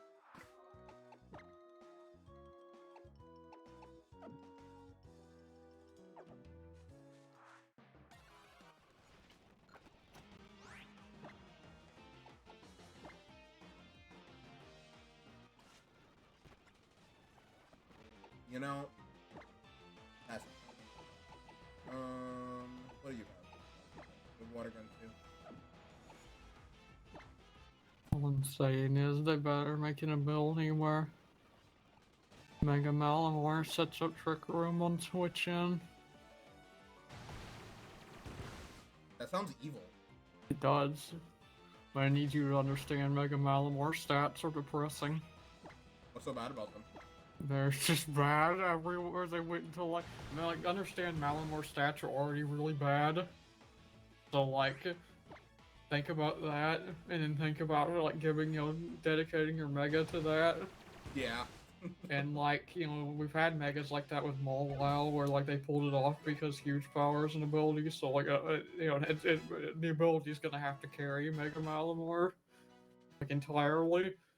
And like it could just keep contrary, and then it's like, cool, sure, I have normal Malamar with slightly better stats.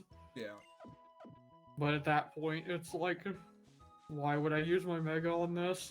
So It needs something crazy, is what I'm saying. So, like, yeah, invent an ability that sets up Trick Room, you cowards. And then give it to Mega Malamore. Hi, on.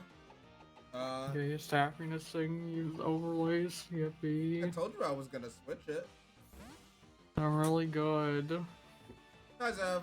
Welcome, London. Happy to see you back. Hi. We're actually playing the video game this time. Maybe. Yeah, I'll design these. They're very pretty. I am not. Graphic design is not my passion. It's my passion, but I'm bad at it.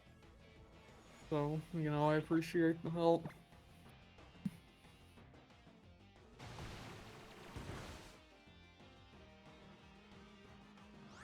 You did just hear why I used Mega Malamore? For the vibes. Like, don't get me wrong, I love the Mega Mind motherfucker. Like, I'm a Malamore fan. Like, I want to be clear, I'm saying this as a Malamore fan and a Mega Malamore fan. But I'm also, I can't remove the competitive brain. My big brain is, I'm just too big brain, just like Malamore. You know, I'm hoping it's got some big brain plots that we don't know about yet. Give it to Rick Room on setup. Give us a roar meta, so like the meta becomes like making it switch out and switch back in, so it turns off its own trick room. Like make it give like think about the shenaniganry. I want shenaniganry, and think about what that would introduce.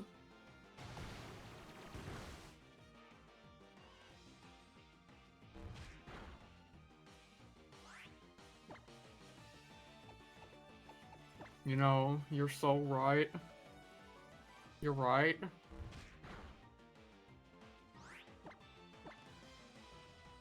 But also, I'm kind of literally a puppet. So I feel like it's pretty par for the course. Yeah. Don't forget to save, by the way. Yeah, you're right.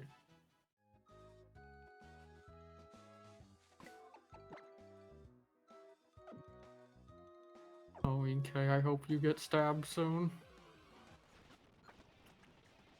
I'll have to peck all these birds.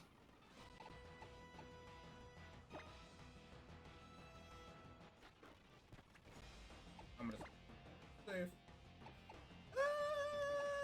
I'll switch to you to play it super safe.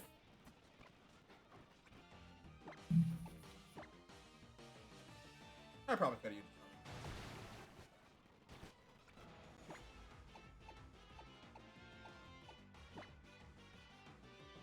Damn. Martinez for NK to learn dark movement, spell play. I mean, it's honestly probably better, at least long term, because yeah, the Malamore's attacking stat isn't great until you start stacking the superpowers.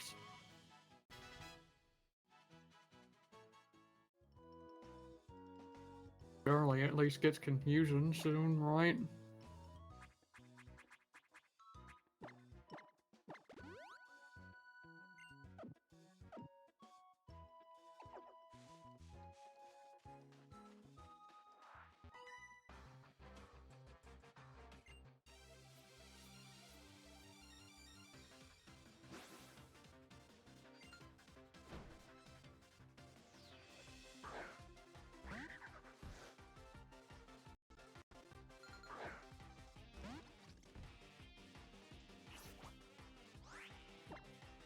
Listen. I started with Snivy, our last one. I'm used to some bullshit move lists. Yeah.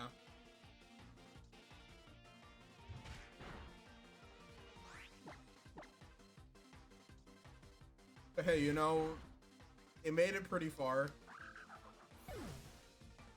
Miles. You didn't have to deal with that much bullshit.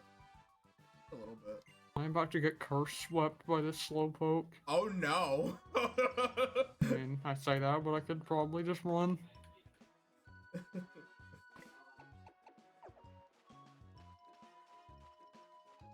Yeah, this is a losing battle. Or at least it's not worth fishing for a crit to do more than like 2 damage versus the curse defense boost. Yeah.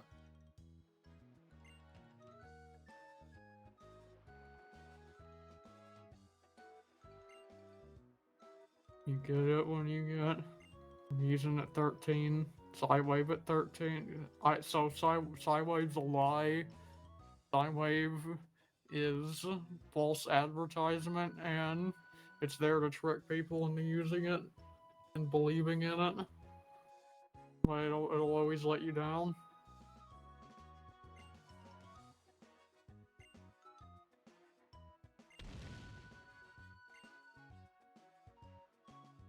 Broken shit early, weak shit later.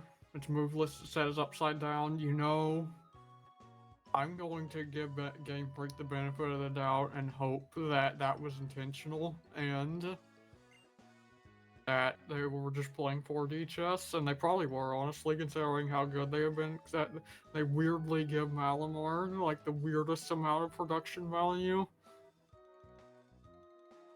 It'd be funny. Superpower at 48. That's all I needed to know. Let's go. It growled and raised my attack. Let's go. Wait, hang on. Eat gold might be the goat for this run.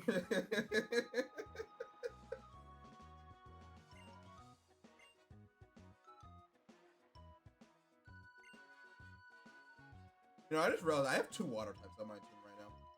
I have. You do. You're right. Like, I'm sure I'll be fine right now, but You're gonna have all water types like how I had all grass types last time. At least water type is a much better type to have duplicates of. Sure, but you know, I like that variety. I mean, it also is good. It's like, well, in the event that something dies, I still have a backup. But like, I don't want anything to die.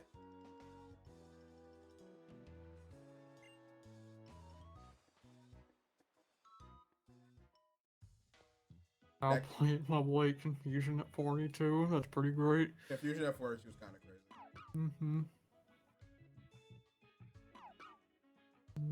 Charizard's like final Charizard Fire Spin ass move set. When does it learn Fire Spin? It's something ridiculous, and like I think it's like Blast move it learns. Is Fire Spin? That's stupid. Okay, I don't know if it's this way in every game. I'm like checking it now, but okay, it's not that way in like modern day. It's definitively not that way. It gets 3 other moves after Fire Spin that are a lot crazier, like Flare Blitz and Inferno and shit.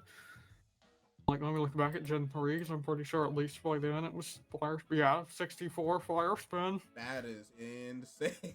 When did that not become the case? Okay, in Gen 4 it was fixed. I mean, it's still 49 Fire Spin, but it also gets 58 Heat Wave, 59 Heat Wave, and 66 Flare Blitz. 49 Fire Spin is still pretty crazy. Is there any useful application for those types of moves? Fire Spin, so like in theory, yeah, it's just they're so inaccurate. Like in theory, yeah, like, you know, damage over time is damage over time. Like, especially if you're fighting something like tanky especially, but like, they're so inaccurate. Yeah. Beam at 21 is pretty good.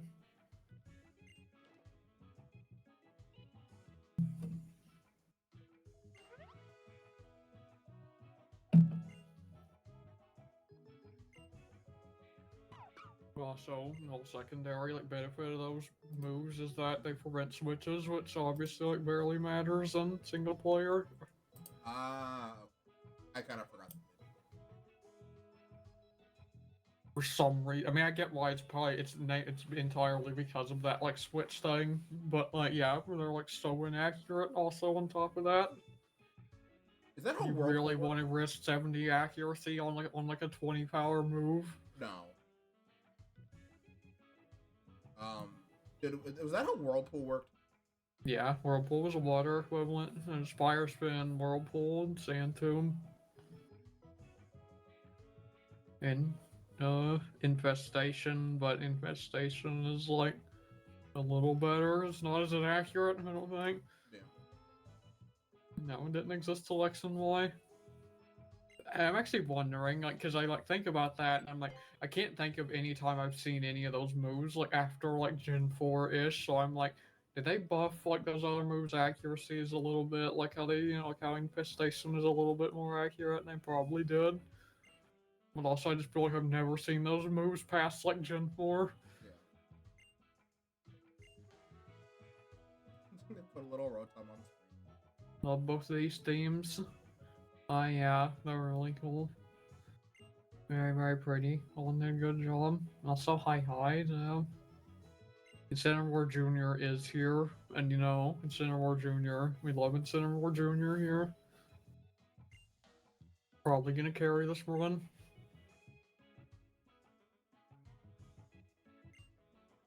Incineroar Jr. is supposed to be named after Athena, but like my bindings were all wrong, they were all different, and I hit the wrong button, so I won't be able to fix that until later. It's okay.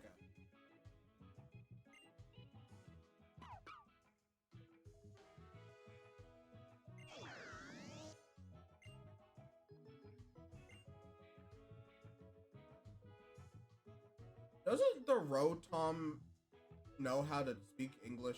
Yes, the Rotom speaks English in this game. I always like to. It's not this. Like if the anime is anything to go by, it's entirely not this. It just knows how to speak English, like presumably like Meow style. But I always when I was like originally playing these games, I always just like in my head, I always just heard it as like shitty TTS voice and like just the Pokedex like reading it out. The TikTok text to speech. Yeah, like that's what I always pictured it as. It's not that canonically, but that's what I wish it was. Pikachu, the electric mouse Pokemon.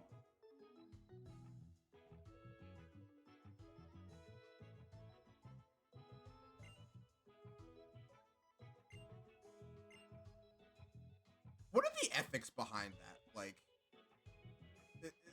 should that be legal? But like making your Pokemon a like device. And like in this game, like it was like a little less bad, but yeah, I think it's especially we should start asking the ethical questions when they became like mass produced, like publicly, commercially available smartphones.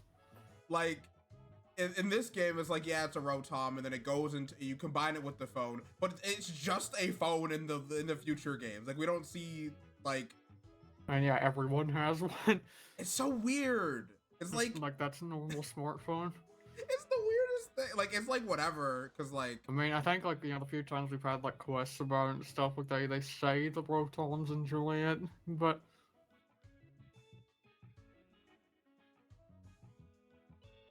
don't the Rotoms technically talk in ZA? I think technically I have a few text boxes, but every new game it gets one extra back. it's the next model of like Rotom phone, like understand, it has that, and like totally like better battery life and and better storage, etc. This is so weird. Cause like obviously I knew that like it existed, but I've never like put more than 5 seconds of thought into it. That's so strange. Like you could argue that like Pokemon in of itself is like maybe not the most ethical thing in the world because like I'm pretty sure dogfighting is like illegal now or has been for a while. I think something that's what the entire plot of Black and White was about. Yeah. But like I don't know. Like obviously it's not that deep. It's just a little funny thing. It's like, oh yeah, we have Rotoms that take, forms of different appliances. Let's just make it so it's your phone. Like I get that. And that's like fine to leave it at that. But when you think about it, it's like, wow, that's kind of weird. Someone in ZA did say that, and I hope that that's foreshadowing. What? See, it's like basically we already have an air fryer. I mean, it's a microwave, but it's like I don't think an air fryer would be a different type.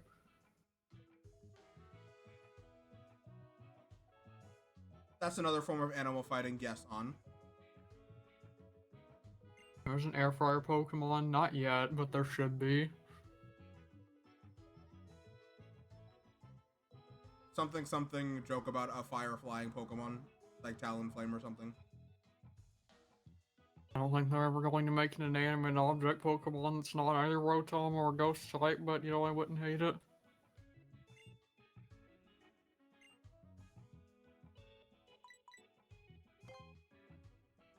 Rotom fan is the funniest Pokemon ever made.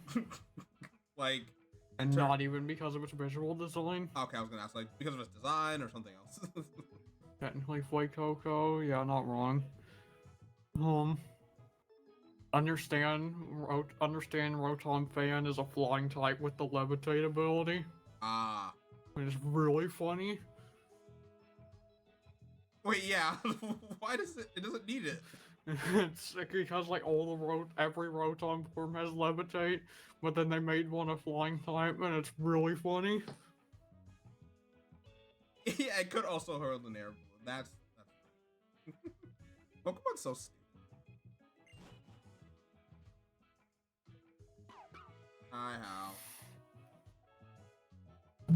Low? And also, just power level wise, was granted when it was first invented, like Hurricane wasn't a move quite yet, but still, like it gets Air Slash as opposed to the others getting Blizzard, Overheat, and Leaf Storm and Hydro Pump respectively. Oh.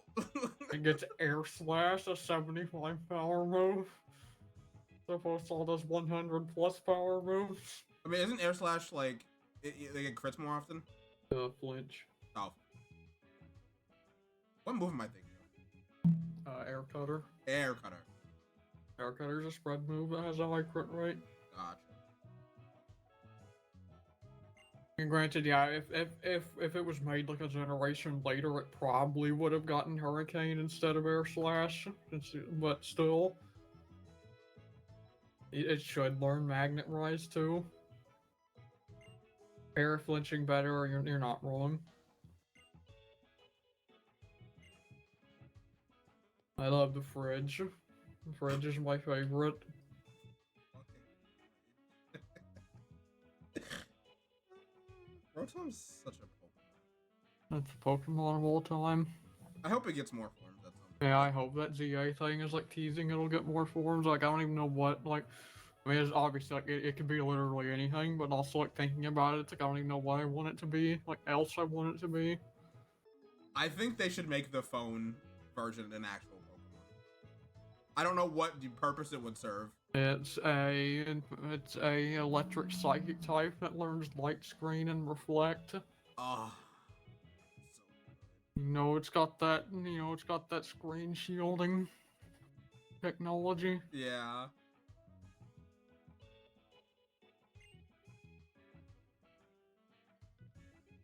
Wow. Congrats on second, Mistral. Thanks for the care package. Congrats on third, Shark. Hi, Mistral. Hi, Mistral.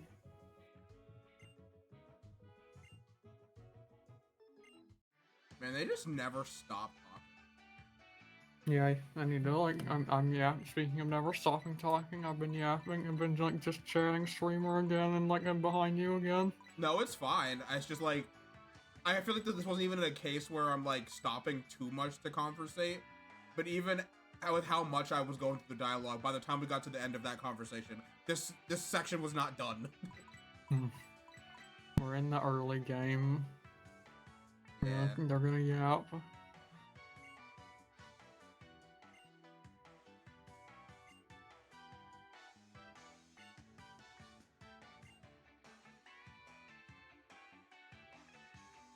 Love you, contrary. With the YapCon. I don't mind YapCon. It just makes, like, streaming the game, like, not hard, but just like, how do I go about this? It really does get foul play at level 8. What a time we live in. At least I technically have a stab now. I need to be very careful. Like, if I see a Groven, I need to, like I cannot send it go out against a Groven, because if I get, like, bug bite, I'm fucking dead. Yeah.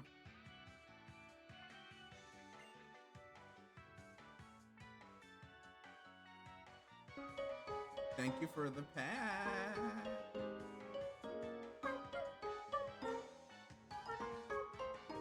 It is a great story. Even if, but again, it's kind of weird. It's kind of misses the point in the Ultra version.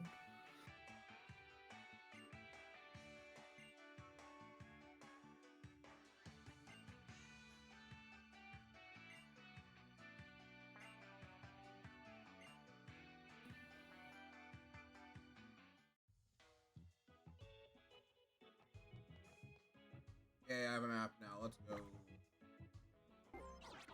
Oh yeah, that so the leech the generational leech life buff might have been is one of my favorite things that ever happened in Pokemon. Like I remember like getting a Golbat or a Zubat, maybe it wasn't even Golbat yet, and it's like and like when the first time I played Pokemon Sun, I'm like, oh yeah, there it goes, learn leech life. Yeah, as they always do, 15 power move, opened up the move screen. I think it's an 80 power move now. And that's insane.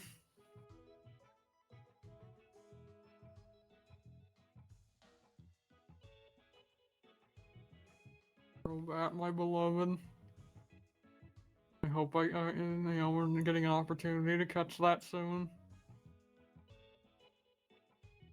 Fun fact, the first time I played Pokemon Sun, when I went into the cemetery area, like near the start that we're gonna go to soonish, and got my first encounter, which was a Zubat, it was shiny.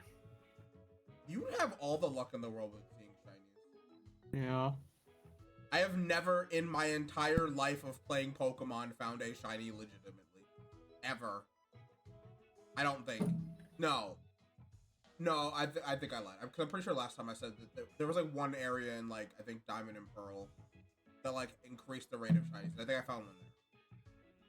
But aside from that, obviously not counting like fixed shinies like the red Gyarados. Like I don't care what it is. I don't care if it's like the most garbage tier Pokemon ever. I just want one so I can hold on to it for the rest of my life. So, whenever that's brought up, I always joke about shiny male Combi. Because my sibling, when our whole life, they used to bitch about how they'd never found a shiny in like the exact same manner. So I used to say shiny male, keep bitching like that, and shiny male Combi. You want to guess what literally happened when Scarlet and Violet came out? They found a shiny Malcolm. They found a shiny male Combi. It's their first shiny ever. That's pretty good. I would be happy with that. Like that would be my little buddy. Maybe I wouldn't battle with him, but he'd be my buddy. Well, yeah, I willed that into existence. Like, I kind of felt bad about it, but also it was like I literally always said, if you keep bitching about it, it's going to be shiny male Combi. And then it was shiny male Combi. And then that's also why you found a Melcombe in our Black and White 2 run. You're right. It came full circle. You're right. I circle. deserve that. Our shiny found, hidden probably threw away, shiny carbine. Yeah, I did the same thing. First shiny I ever found was an emerald. I found a shiny tentacle, and I didn't know it was special, and threw it away. No.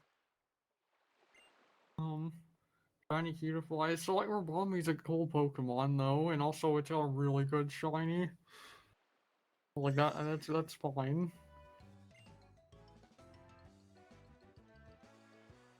Man, my first shiny is probably gonna be ugly. No, your first shiny's not gonna be ugly. It's just going to be a slightly more saturated or desaturated. That's the worst kind. Yeah, that's even worse than it being ugly. At least ugly it stands out. If it's something that's not noticeable. Exactly. You're gonna get like the Gengar shiny or just slightly desaturated. At least the Mega's cool. Yeah, the Mega and the G-Max both look like that, but we're not playing a game with those. No. Well, not that I can get a Gengar anyway, but still. Speaking of that. I was saying where everyone that knows me knows I'm a pessimistic snark, and my favorite Pokemon are full baby cute, Hatuna, and so on. See, that's literally me. Like that's me. Literally me. Aww. Hi, Mia. Welcome. That's MP, right? MP changed the name? Hi, MP. Hi, Mia. Now we don't dead name streamers. Is that not just literally their initials? Yes, but hi, Hi, Mia. welcome, welcome. I love the new name. Very cute. Very, very cute.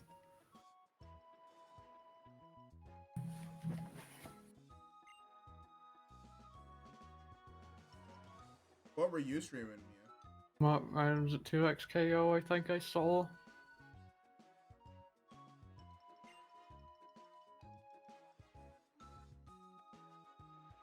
Hi, Looney. Hi, Looney. Doing okay. Doing okay. I'm still yapathoning, but like we're playing a little more. Yeah. 2xKO than Skullgirls. Fun. That explains why Lynn opened Skullgirls. I saw that in the corner of my screen. I was like, wait, what? Man. I was like, why the fuck is Lynn opening Skullgirls? That makes so much sense now. Hope y'all had fun. I will play more fight game at some point. I'm I forcing want to. I'm forcing you to play more fight game.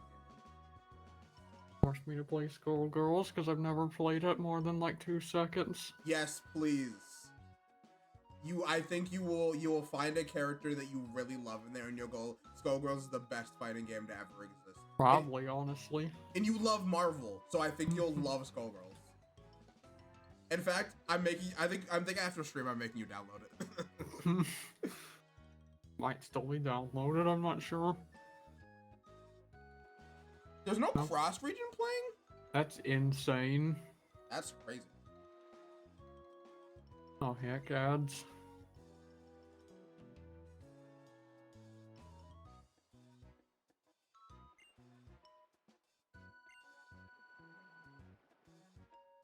My ads are about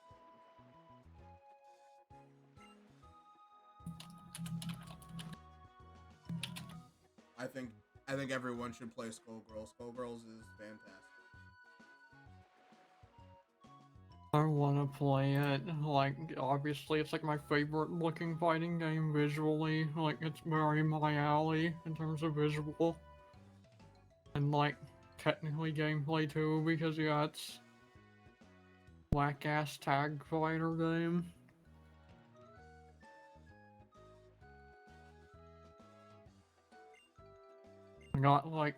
I played as one of the earlier games, like fighting games I played, so I was like a lot less accustomed to like not feeling overwhelmed. Yeah.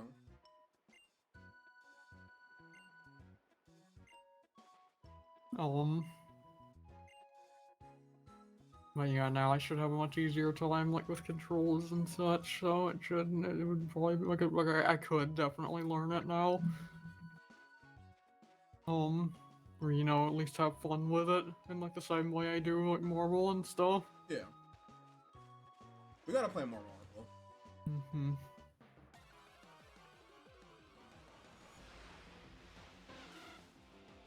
I'm not that big into fighting games, I suppose. That's totally fair. They're not for everybody. Yeah. Fighting games are weird for me. Like, I play a little bit of, I grew up like forcing my sibling to play Sonic the Fighters. And then I played Marvel 3, like just for fun against CPUs. And then, yeah, then I basically never thought I'd play a fighting game again until I, met the right people. And then it's like, wait, this is kind of fun. And I, like, never thought I'd have fun with them, so, like, it honestly blew my mind. Miles.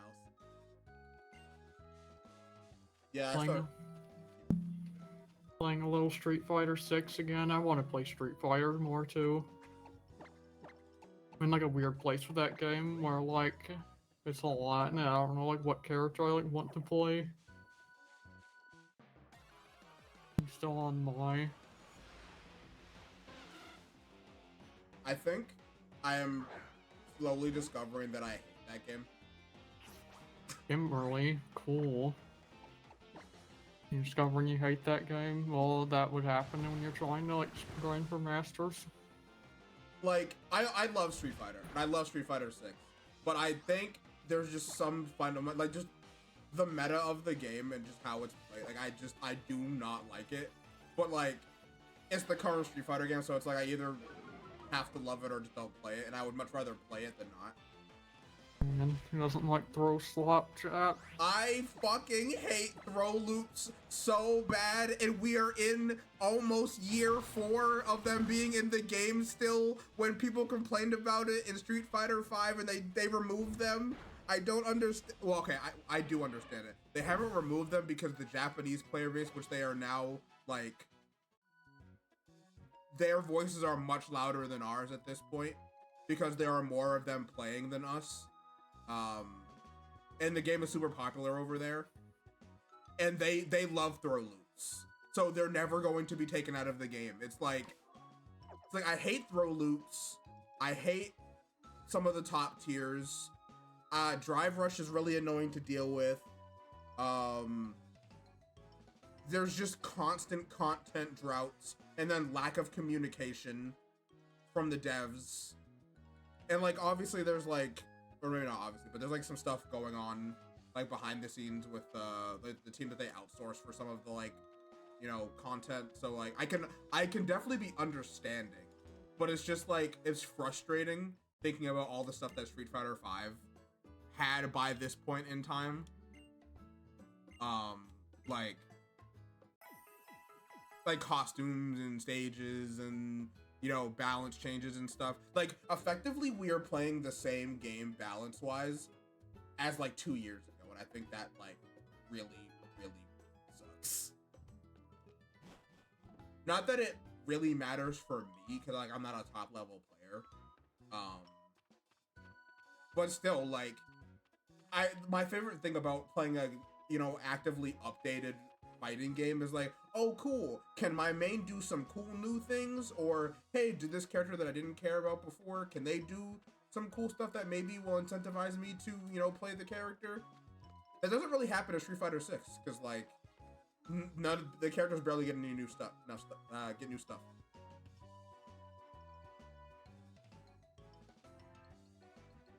I have a super good fighting game friend, but it's just so discouraging that I feel like I'll never be as good. You just gotta put in the time. Like I definitely get that feeling. I get that feeling a lot. Like having Athena as a friend, like gives me that feeling a lot. Damn, just a friend? No, I'm just As a girlfriend. I'm just kidding. Man. Roommates? Just roommates? Just roommates. I get that feeling a lot.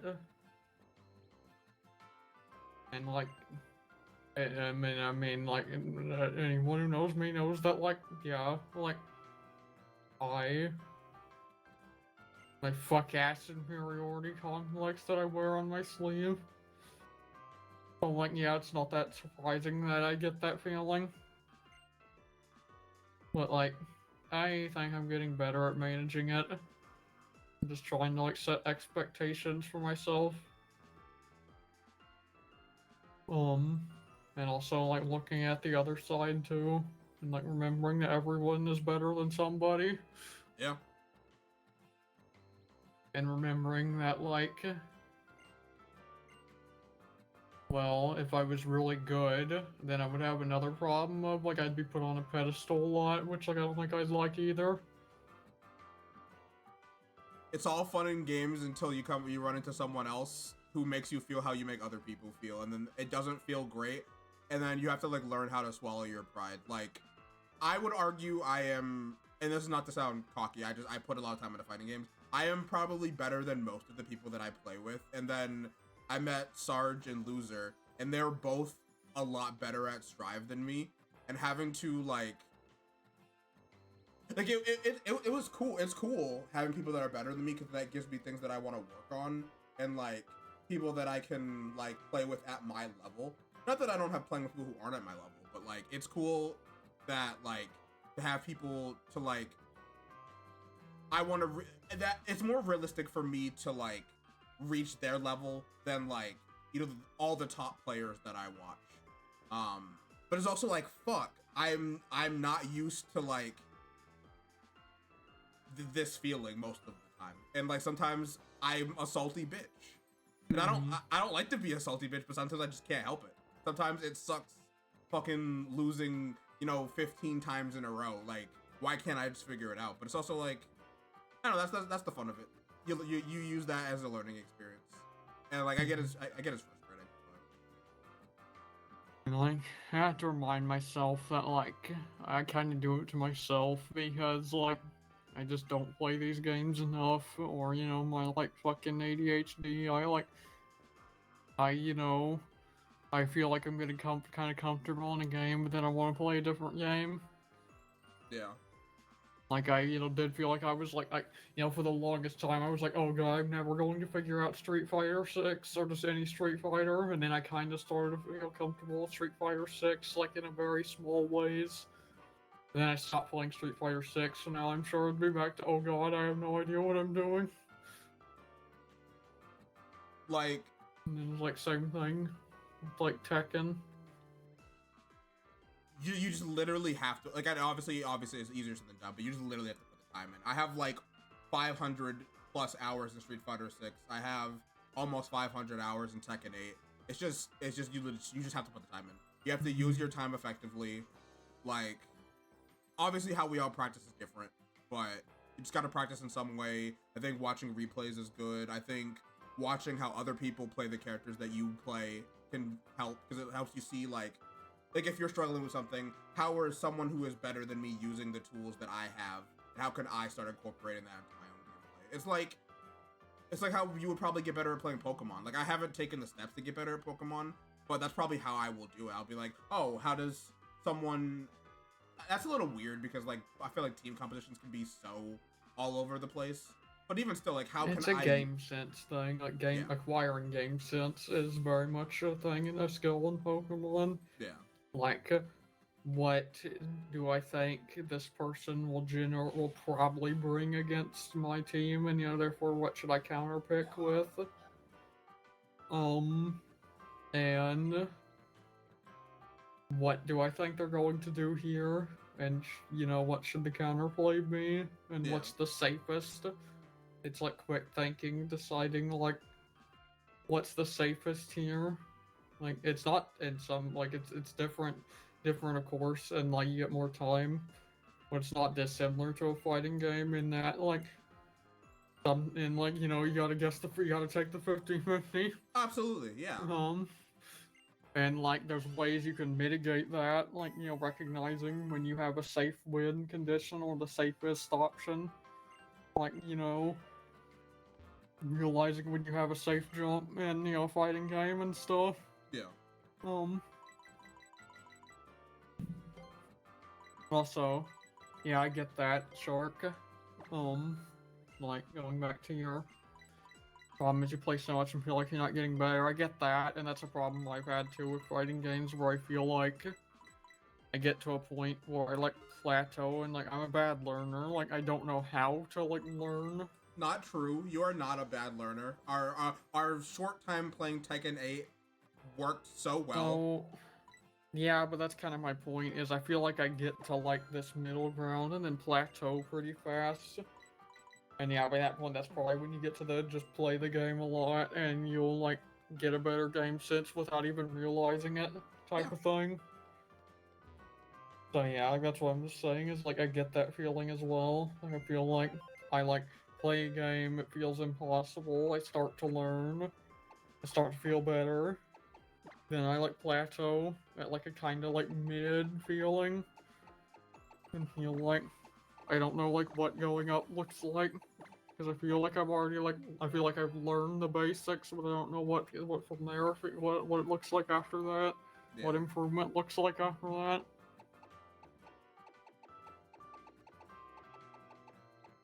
So I don't know how to burst at the right times in Guilty Gear, let alone do combos.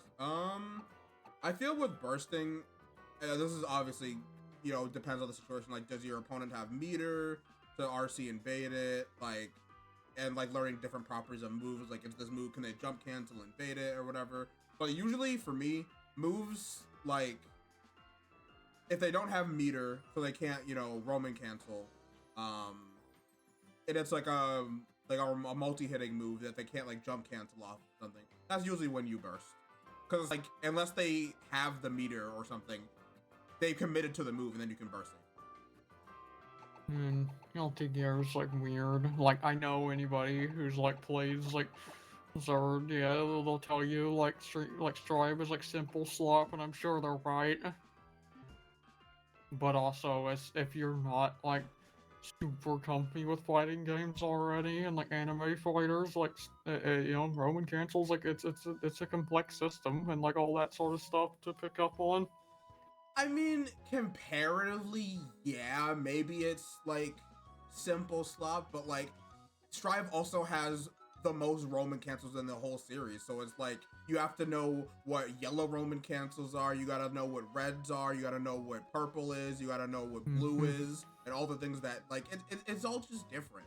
Like I feel like the things that matter, or like in terms of simplicity, it really only matters to like the top percent. Like it's all gonna be relatively confusing for like learning a new game regardless. I don't know. Like if you want to play Strive, just play Strive. That's all it is. You just gotta play the video game. Yeah, Strive is also one of the video games I haven't played like a lot of, and a lot of it's because I do get in my head with very similar feelings. I get that, Shark. The pot buster motion is weird. Very weird. That's yeah, I can't. For the grapplers and the typical things that come associated with them, like I can't speak on that because I've never really tried. I think a half circle back forward is better, is easier than a 360, but that's just me. So confused by terms. See, yeah, Crystal, yeah, I get that, and that's like when I played games like Skullgirls for the first time, I was still in that phase. So like, yeah, that's kind of what I mean is like I should revisit games like Skullgirls and stuff now that I like I at least know like kind of some general fighting game stuff, and my hands are more used to like how to play them and stuff. For anyone confused with fighting game terms, here's the perfect website for you. Anything you could ever want to know, or at least from terminology wise. I do have a Pokedex which is alive and annoy me, and he does look very depressed. I believe he's manipulative. I want my Rotom to gaslight me. Yeah.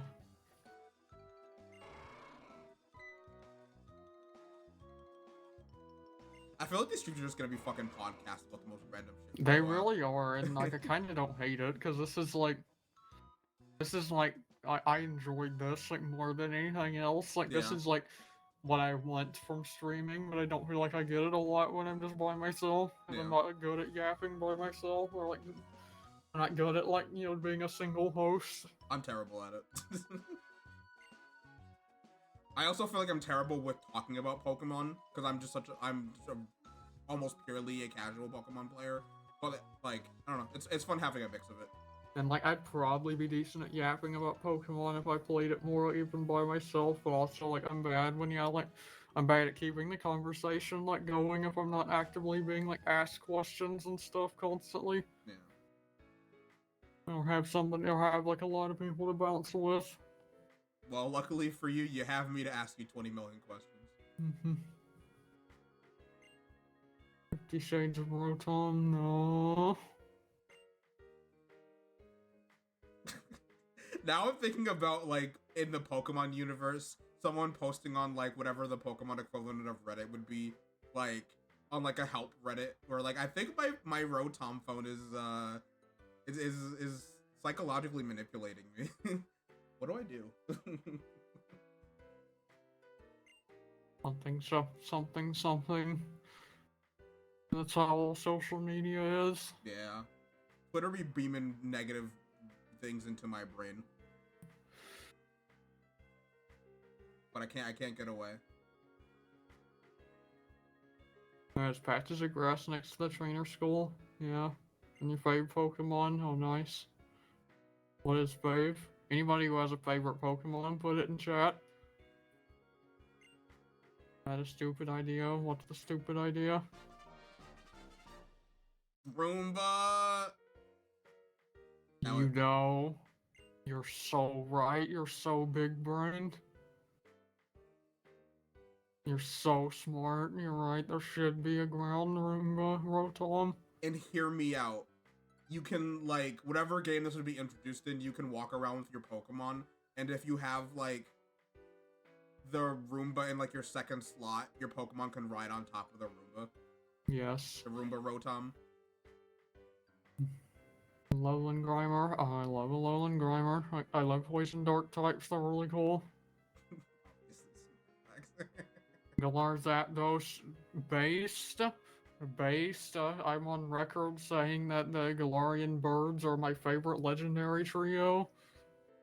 Obviously, Articuno is my favorite because it's purple and wears a mask and it's like me, but if I was a bird. But, Wait, you're not a bird? I love the Galarian. I love the Galarian birds. Snorlax, yeah, I knew Snorlax. It'll clean your path wherever it goes. I like your funny words. Chocobo Pokemon. Zapdos is my second favorite of the three. I'm basically my favorite Scizor. My favorite is still Frostlass, but those birds will definitely be up there.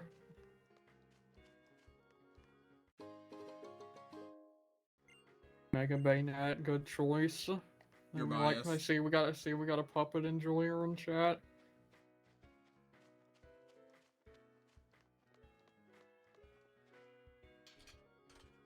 I guess we get our encounter here. Or posing exactly like you're so right. I am hitting the Mega Bayonet pose. I mean, I am also a very morally questionable puppet, so it fits the vibe.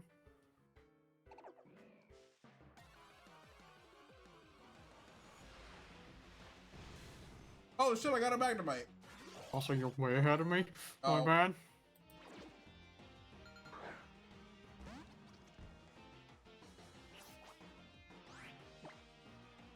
Oh. I'm a big Mega Bayonet enjoyer as well. It's one of my favorite Megas. And just a big Bayonet fan in general, which is probably not surprising.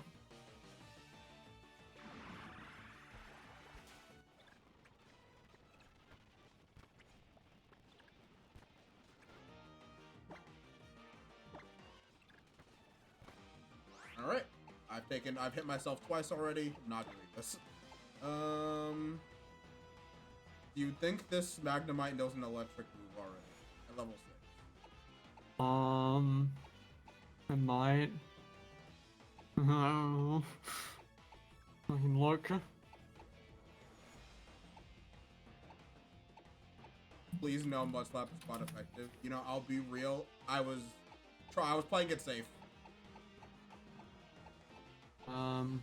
No, it shouldn't have an electric type. No idea, it starts with Thundershock. Probably has Thundershock. I'll just switch into you. I'll just pound Nah, into it. yeah, it's probably has Thundershock.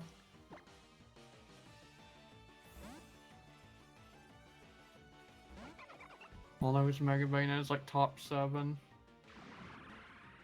Execute fairies on top of it. Hatene, Flabebe, Cutiefly, Galarian Ponyta, Tinkaton, and Alcremie. Base choices. You know, see, Zab, I'm actually the same way. Like, you could ask me on a different. I usually just default to Frostlass because it's easy to give one answer instead of like 10. But I'm actually the same way. Like, it's hard to like pick one favorite. Also, Tinkaton and Alcremie, Hatena are definitely high up there for me.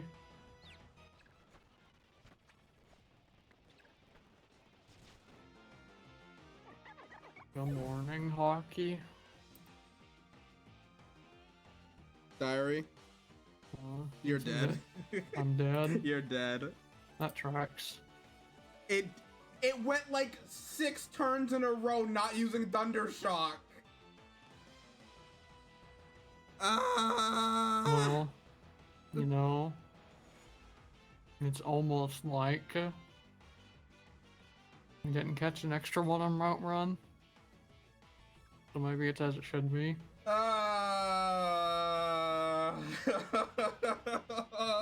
That's entirely my fault.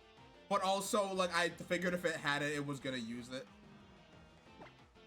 But Cut back to like an hour and a half ago when she said felt like took too many risks in black and white and not going to take them anymore. I mean, to be fair, it wasn't like I had many options here. It was either a water type or a water type. Yeah. So, you know. Well, once I get access to my first PC, I will do something about that. That is such a bummer. Oh, man. We can't have one of these runs have a positive start on our first go of it. I'm just gonna toss a ball. I'm so sad. No, this is supposed to be my run where I get to experience and love Pop Leo. Man. I I don't get I don't get the best Pokemon in the game anymore. No. Well, you killed us last time, so I guess it's only right that I kill us this time. That's fair. But also, fuck you. Yeah, sorry. But hey, back to my yeah, woo. Woo. Surely this won't be an omen for the future. Apparently, it's not like a random Blorbos. You now have two electric types that evolve depending on an area, in like the same area, by the way. Yeah, I do. You're gonna get Megazord and Vikavolt at the same time. That's hilarious. Assuming everybody both would get there. Assuming, yeah, assuming we live to there. Traded in two water types for two electric types. Yeah. Man, what is with electric types killing my Pokemon and then getting on the team? This is the second time this has happened now. Man. The Zeb Strike lives on in a way that I could never have imagined. I will catch up and be able to catch the whatever's going to tie into a Magnemite soon. Apologize for lagging behind so much. No, you're fine. I'm sorry for getting us killed. It's fine. I should have switched into Wingull. I would have been better if I got Wingull killed. Maybe.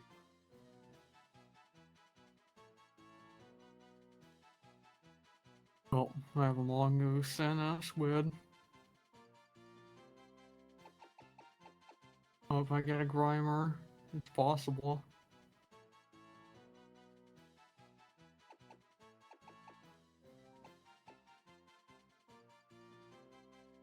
Slow and steady doesn't kill the starter, as the proverb says. Yeah. You know. Also, yeah, that was kind of just a product of two water types. About the only way you could have prevented that was by getting lucky and catching it early. Yeah. Because I feel like the AI, like, I feel like this was never really an issue with the wild Pokemon in, when we were playing Black and White too. Like, I feel like if it saw a kill, it went for it. Maybe I'm wrong. I might just be misremembering, but... I'm pretty sure the way at least the Gen 5 AI works, that if it sees a kill, it'll always go for it. I'm not certain on that. Yeah, the AI is like slightly different every game, so I don't know, and like I feel like as you get to later generations, I like know less of how it actually works.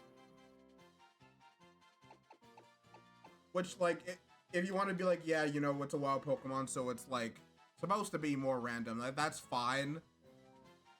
But oh god, it feels awful. Oh.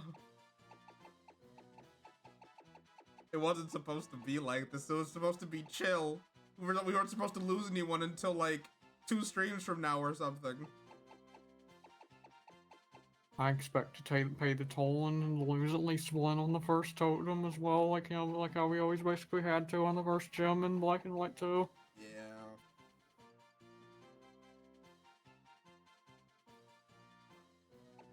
Okay, time for me to see what I get. Alright.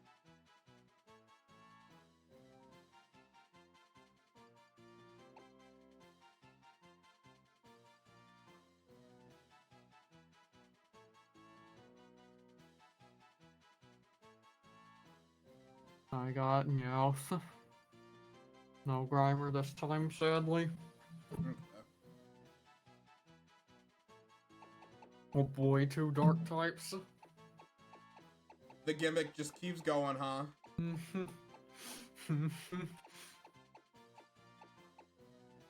Granted, Grimer would have also been a dark type, but like that Poison Dark is a pretty nice typing that affords it not the issues that I have currently. I mean, to be fair, Litten would have been a dark type at the end anyway, right? You're right. You're so right. But Fire Dark is once again kind of a better type, but also still you're right. Yeah. You just have to be very careful of bugs.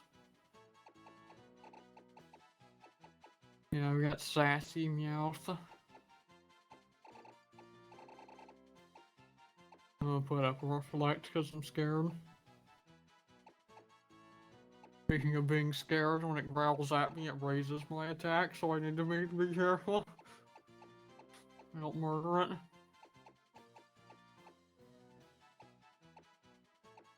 Oh, stop making me stronger. Oh.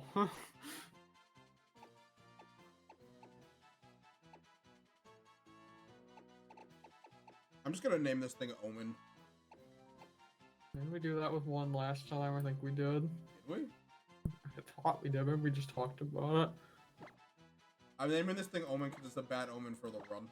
Yeah, what do I name this cat? I mean, it's a black cat. Luck. Bad luck. Bad omen and bad luck. Man. Or, I guess just Jinx is an option. Yeah, but Jinx is pretty good. Omen and Jinx. Did you catch it? Yeah. Well.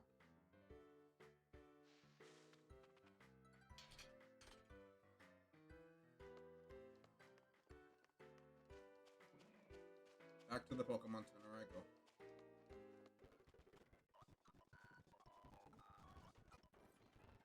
I'm just gonna like, unless I'm in the Outworld, I'm just not touching the fucking, like, turbo button. I'm not doing it. Mm-hmm. It's not safe. Especially early game, I guess. God damn fucking Thunderstruck. Now you have the power. Smiles. But at what cost? I know. Oh, Leo. Oh boy, we got more bad natures. Every one of my Pokemon thus far have had a decent, apparently bad nature. And we rolled pickup. We got the bad ability too. You know it. The blue No technician sweeper for me. The blue is the bad one, right? Yeah. Lax.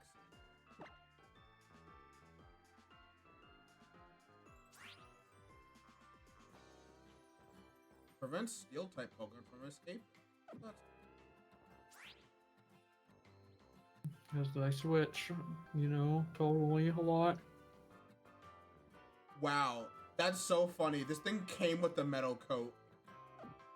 See, that's why I like had to ask, like, wait, like, oh yeah, they don't have held items in ZA, because that's why I like had to double check, because I was like, yeah, Skarmory and Magnemite can sometimes be caught with metal coats. I wish that was still the case. Yeah, it's a thing in every game, but like ZA just doesn't have wild Pokemon with held items. Yeah.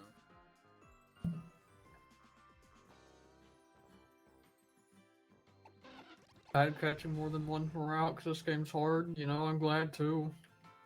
Yeah. Well, I still wouldn't be able to evolve them, but unless we like figured out rating in this simulator. Yeah, which. Yeah.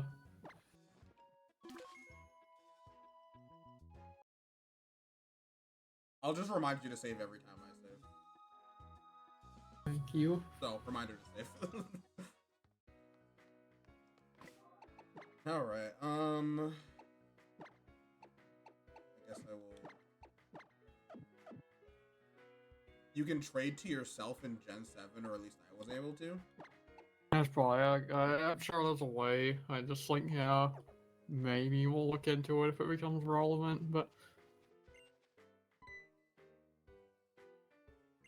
It was kind of relevant in the black and white thing, but also. Not really, because I don't think in the end having a Gigalith would have made any difference in that last fight. No. If anything, it would have been probably less tanky than Eviolite Boldor. Huh.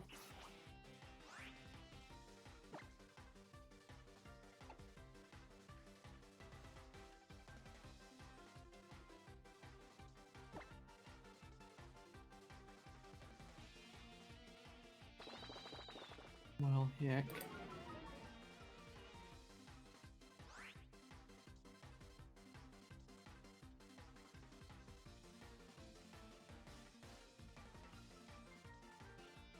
No. Stop. Probably level up a little bit on some wild Pokemon before I start sending this cat out in front of trainers. I'm fighting one of the trainers right now. I don't know how it's going to go. I'm very scared because, like, if they have a Grubbin that has Bug Bite, I'm a little in danger no matter, unless I want to rely on Boyd a lot here.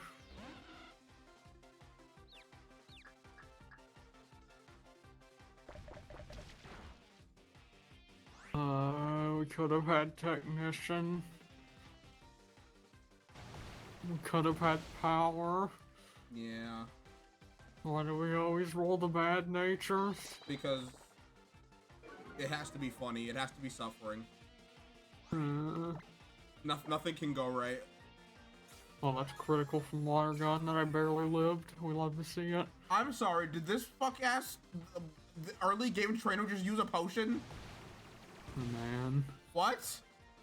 Trainer school shenanigans.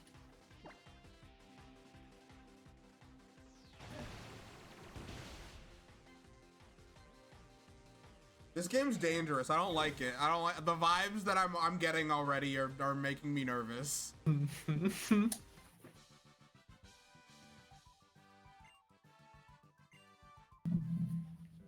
scared, chat. I'm scared.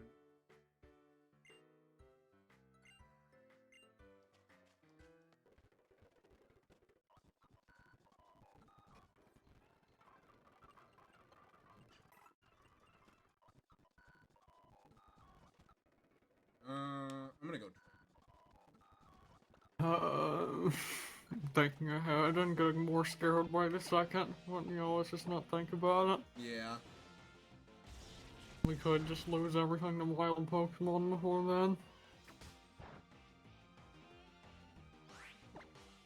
We're not gonna have any more casualties. I'm going to lock in so nothing else dies. I believe in you. We are taking absolutely zero risks. Don't cut to like an hour from now or whatever where I absolutely take a risk. I'm not taking any risks.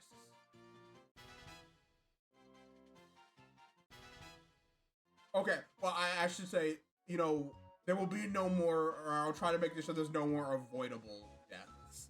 If, sacking something to, like, keep the run going. Honestly, wouldn't have a special attack at this level, would it? What? Bonsley, level 7 Bonsley wouldn't have a special attack, would it? All it used on me was fake tears and flail. Yeah, exactly. Oh wait, flail's horrifying. Wait a minute, that's not good either. Why is flail scary? I don't know what that move does. Lower health they have, the more higher power it is. Okay, that's what I. Well, it only used it on me at like full health, so. Here in chat.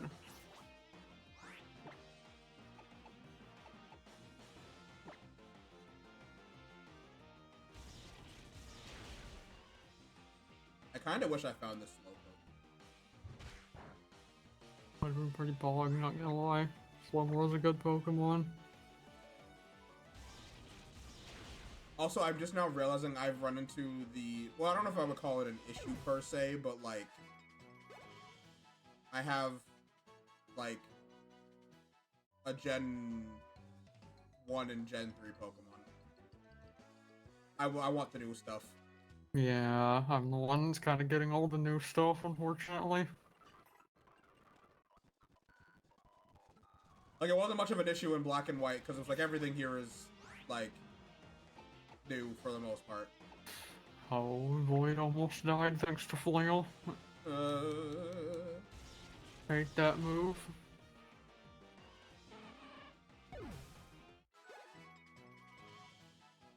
I just have to remember the early game is always gonna be kind of scary, but eventually we'll ease into that part where we don't have to like worry about everything, right?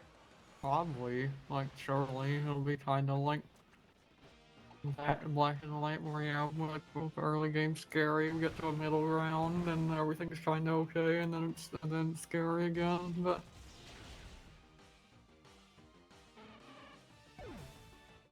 the funniest part about Black and White was that like the things that you told me were scary for the most part never really ended up being that scary, and then the things that we were like expecting to not be that bad turned out to be kind of bad. yeah, to be fair, we also just lost a lot to pure chance at criticals and stuff too. Yeah. Which is kind of like when stuff like that, it kind of doesn't make it scary per se.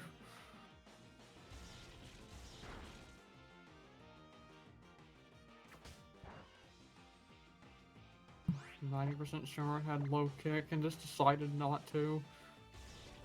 Well, we don't have to think about that because it's gone now. It's no longer for this world. Mm-hmm.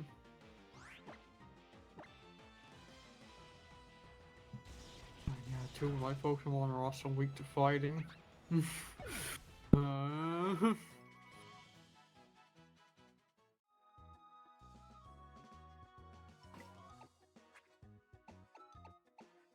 It's like there's not fighting types, or at least fighting type moves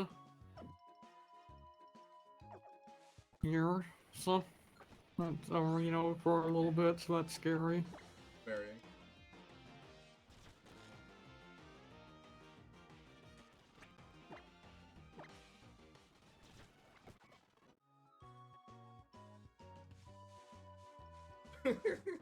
Oh yeah, I forgot Zora was here. Man, that would have been cool to get.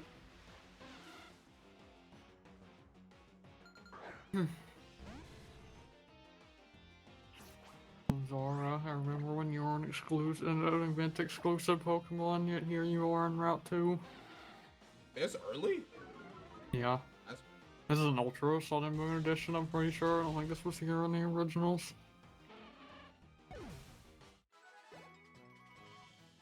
Oh boy, we hate to see Lear. God, grinding is it's such a pain. It feels so slow right now. I win against this. Let's pursue.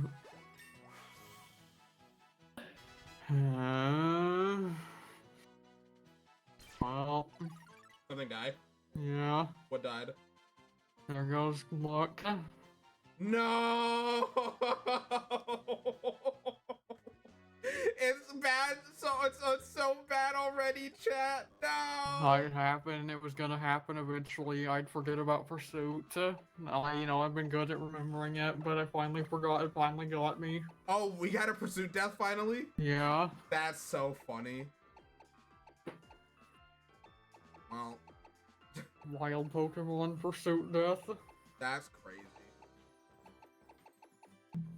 Well.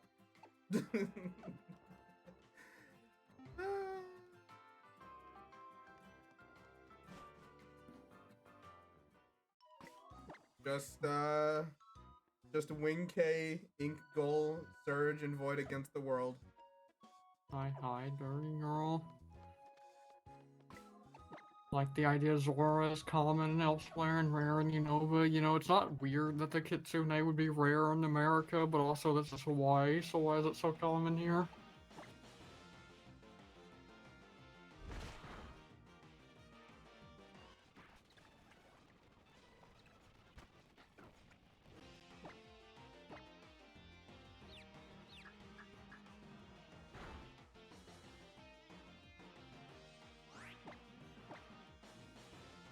How much you hit yourself for it when you're confused is based on your attacks, right?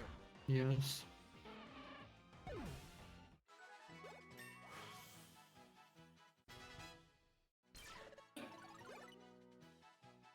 Well, Well, we're fucked. what, Okay. what happened? I didn't lose anything else, I'm just saying in general. Oh, most likely, yeah. Can we go to Route 3 now, or? I don't. I mean, are you already done at the school? No. I'm just thinking of it. I can check while I'm out here. No, there's a bull in the way. Are you finished with the school? No. Okay. I've only fought one of the trainers, so I was just trying to grind. We got another grind death, just like Gex. Yeah. Okay, we can't.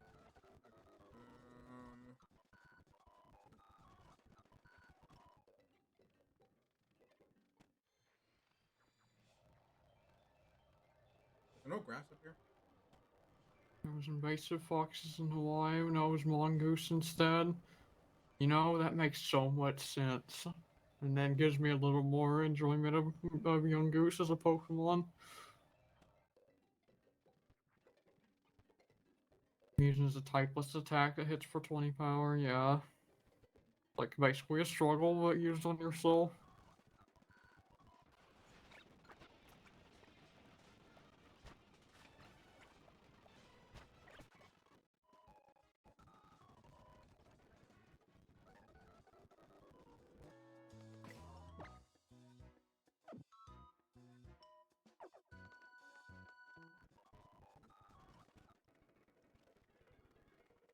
I'm afraid to grind here because if I run into another Magnemite, fucking Wingle's just going to perish.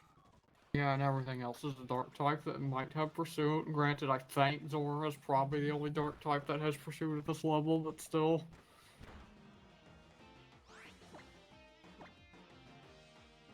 Also, yeah, if I run a Magnemite, I'll just have to run from it, because I can't break through a steel type with these team members.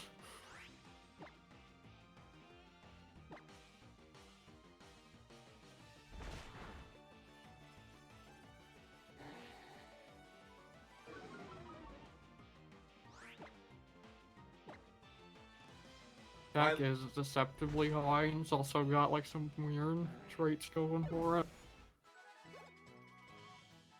My life flashed before my eyes. Oh no. That Slowpoke did a curse, and then Wing K got a little low. Man. Not red health, but still, it was like if that tackle crit, it was, or if it did tackle and crit it was probably.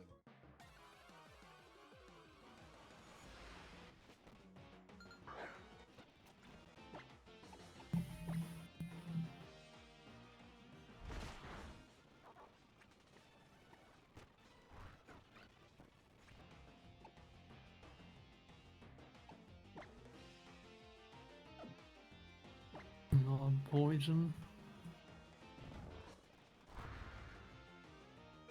It's fine. It can. Well, Nickelodeon slime grimer. I'm just running. I'm not risking Man.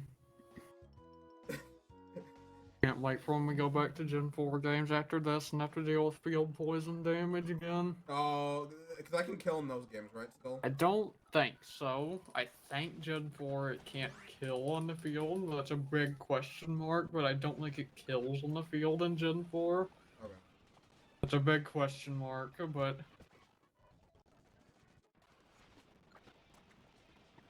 it does do damage on the field, unlike this game in Gen 5.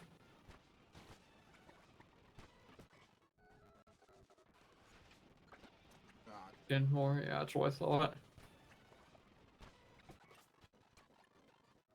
Oh, get away, demon. I'm pretty sure you were like rare here, too. The fact that Slowpoke has shown up as much as it did, but wasn't like my encounter here, is making me upset. That was a critical pursuit, but I'm alive.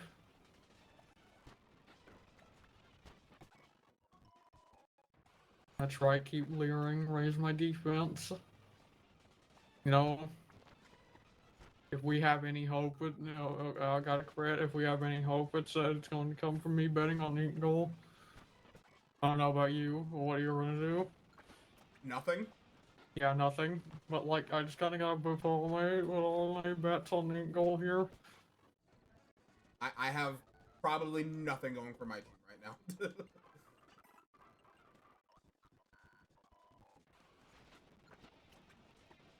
But you know, sometimes it just be like that.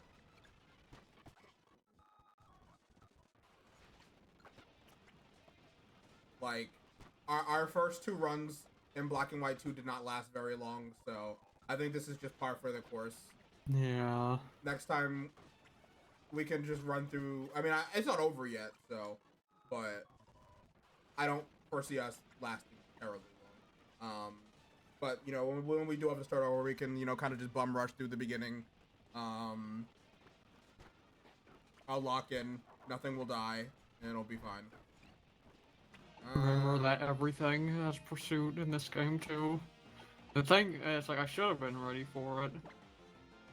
But like in my brain, I'm like, yes, in Gen 5, pursuit is everywhere. I was not prepared for it to also be everywhere in this game early on. Yeah. Even though there's like 50 million dark types, so yeah, obviously it's everywhere. And also Young Goose that has it. But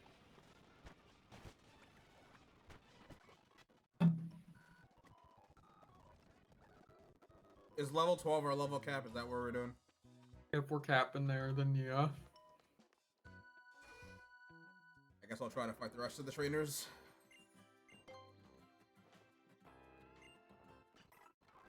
I'd say at least give us 14 if we want to have any hope.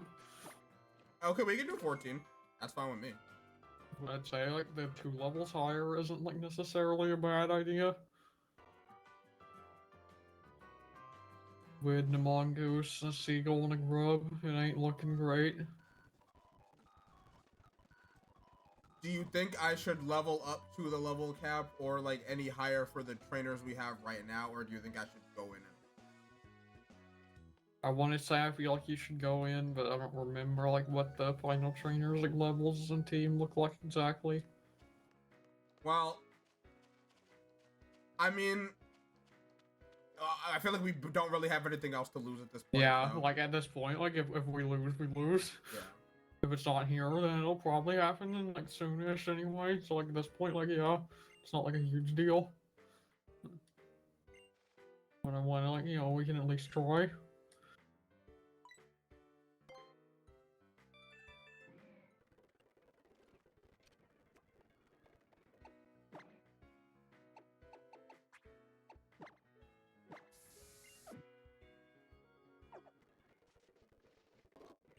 Man.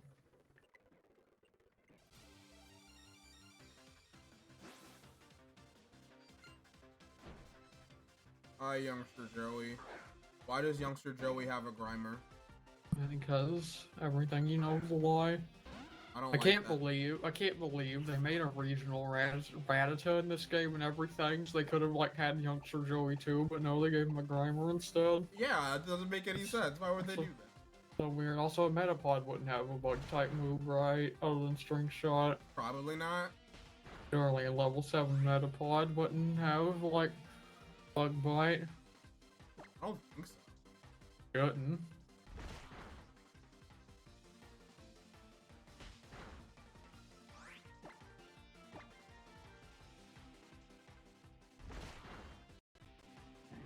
If it does, I'm dead here. But we're gonna pray it doesn't. Okay, tackle, we're fine.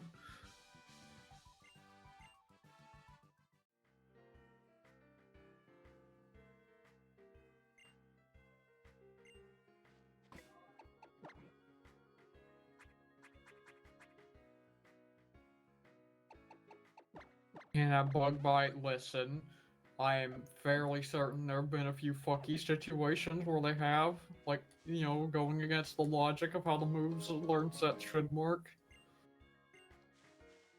Not saying in this game, but I'm saying, like, I feel like it's happened before back in, like, Gen 1 and, like, you know, Gen 3 remake days. And or I'm just thinking of other Cocoon Pokemon that, like, do get Bug-type moves in their Caterpillar form and can continue to use them into their Cocoon forms. Is it Mia that you're talking about that has the Metapod? Yeah. That you just fought? Yeah.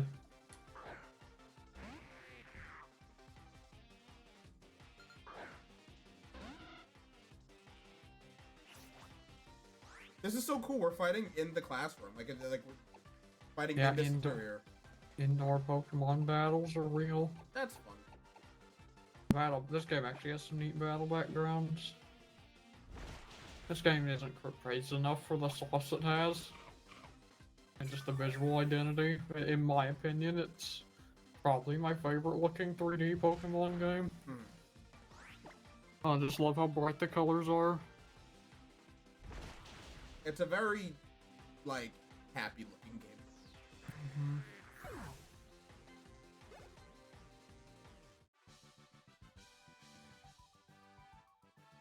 It's definitely like some of the more like work they ever put into battle backgrounds.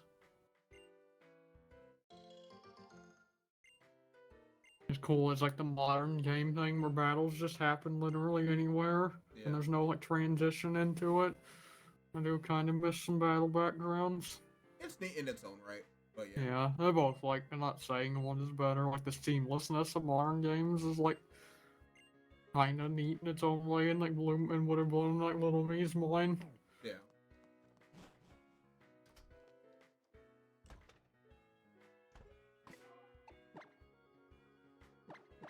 I like the way Sword and Shield did it though, where like unironically, where like random trainers and like wild Pokemon you'd get a transition, but then like gym leaders it was like seamless and straight into it. Yeah.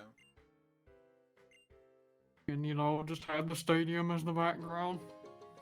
I like that the crowd would always cheer.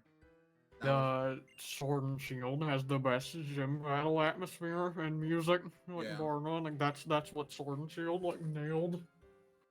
And nothing else. We need more of that. I hope that's a thing in Champions. Same. I hope, you know, actually I haven't thought about that. Like, I hope the soundtrack of Champions is good. I mean, we'll probably get like, can't wait for DLC OSTs. But I hope the soundtrack of Champions is good. Like, I hope it's got neat original music, and it would be cool to see like assorted music from the series also in it. Mobile game gotcha slot music, but you can pay money to have the good music. Yeah, see, I wouldn't be surprised. Like that's something that modern Pokemon games do is they let you like pick what the battle background what battle like theme you use like when you're playing online. Yeah. And it's really cool. So like I would hope Champions does that and or it also just has some neat sounding original music. I mean, this is a game with only battling. With make good battle music. Did I want Pokemon Coliseum vibes in the music again, please. That's all I want. Did Battle Revolution have a good music? I can't remember. I haven't played that game like a lot, so I cannot remember honestly. It had original music, I just can't remember what it like sounded like. At least I think it had original music, I don't think it just used Diamond and Pearl. I'm fighting the final trainer, by the way. I don't know if you that are doing it currently. No, not yet. Wait, how many trainers were there? 4, I think. Yeah, I think I'm missing one. There's one in the where the patch of grass is, and then there's one on the right side of the building. Oh yeah, I did them. It's just the last one. He just has an Ekans, which I don't remember what its ability is, but it says something about its ability, and it used it, I think, at the start of the fight. I don't know. Intimidate, probably. Probably. I love not having a psychic move. Do I just God, no, I clicked on Festival Plaza, I'm gonna get tutorialed. No. No, save me. I can't. Do I take the chance on Supersonic, or do I... I just said I'm not taking any risks. We're just gonna wing attack. We're just gonna push. You know what's gonna happen, even if you hit it, it's like never, not even gonna hit itself once. Yeah, we're just gonna play it safe. We're just gonna play it safe. Ooh, crit! Crit! We love to see a crit!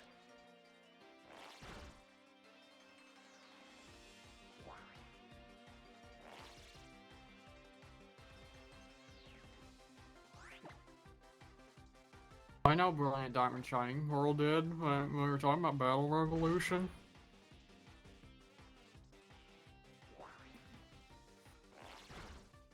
In regards to champions, since it's kinda like our next stadium sort of game. How long is this tutorial? Oh god, how long am I gonna be stuck here? Forever. Free me. I wanted to delay the inevitable. Well, This is purgatory after, you know, to prevent me from losing the run for real.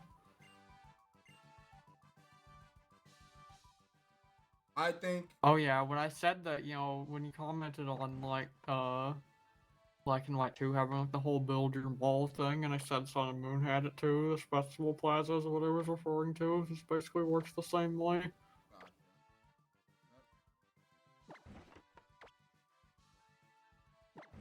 Damage is gonna be so weird, you know.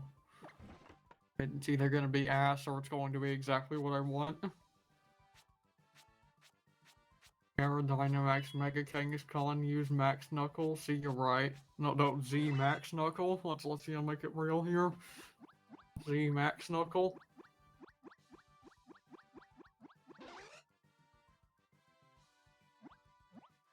Okay, doesn't like its wing stun.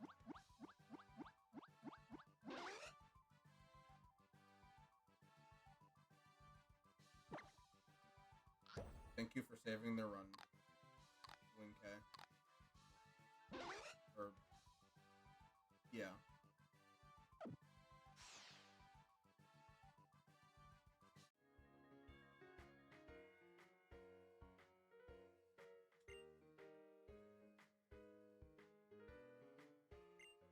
You should be fine against the Ekans.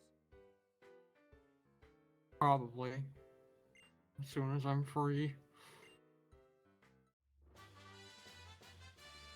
I'm sure it was a tasty, and I'm sure it appreciated it. Why do they keep giving us workup as their first TM? I don't know. That's pretty common.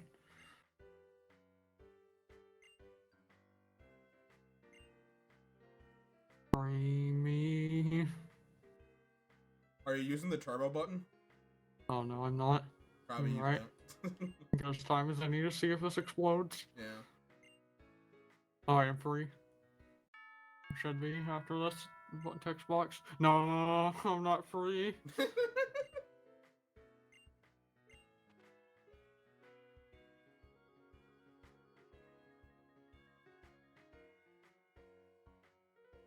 Exactly, Zab gets it. You see, I agree with that, but also they gave us status moves in, like, all the games, and I probably didn't think about status moves until, like, I don't know, what, Gen 5, Gen 6? I mean, I also didn't, but that's just because I was a dumb child that was, you know, like, why would you do this when you can just do damage? Exactly. You know, I still operate that way, and like RPGs that are not Pokemon, all strength, no defense. Man. Just hit it really hard. I mean, sometimes it's the best strategy. And no one can learn work. My mongoose will probably be able to learn it. Are you gonna use it? I might slap it on there. We'll see if I ever get a chance.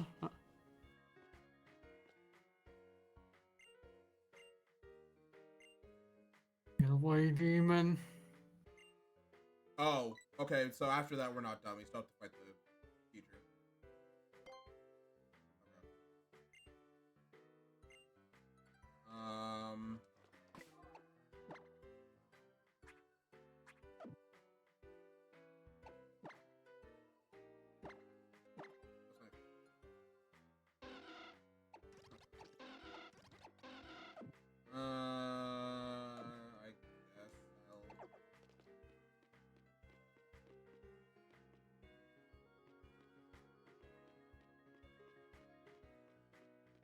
Okay. I guess I feel like I should wait until you're here before I do anything. I'll fight the Ekans now.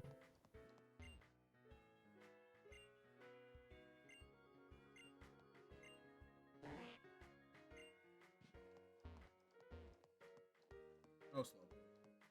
Slowpoke and Slowbro are like one of my favorite Pokemon. They're fun. They're just kind of stupid. Very stupid. And I feel like that. I feel like it feels like me most days. I don't think When I am slow. and that's okay. Slow and steady wins the race. I love eating Intimidate on my squid.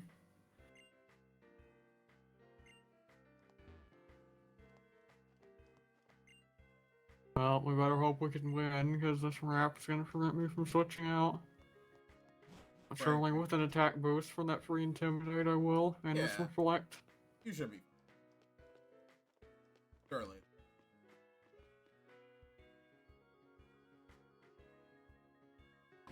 He's faster than me. Just gonna rap spam.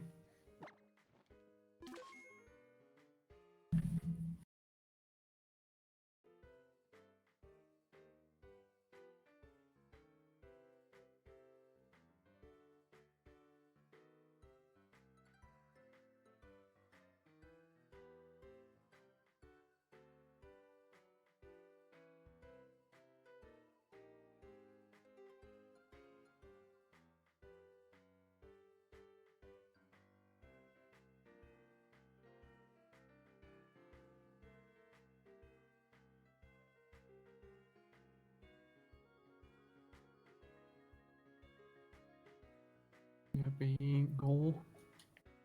You made it through? Mm-hmm. Okay.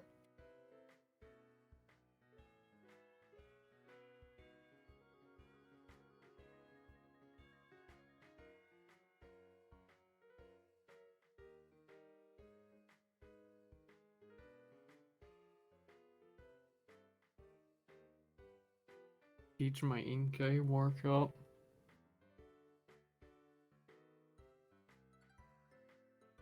That wouldn't backfire on a Pokemon that reverses stat changes. Surely.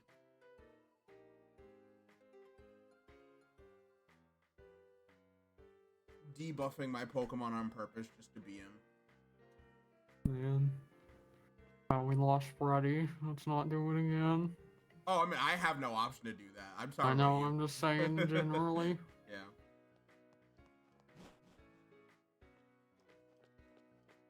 Okay, can't even learn it, but Mongoose in fact can.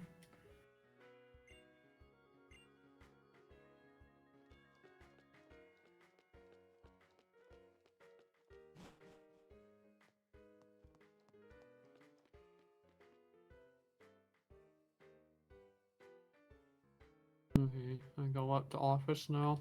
Did you get the orange berries Oh, from okay. I should probably automatically get them too. Yeah, I did. If you That's haven't put them on, What? I was just say if you haven't put them on somebody, maybe do that. Yeah.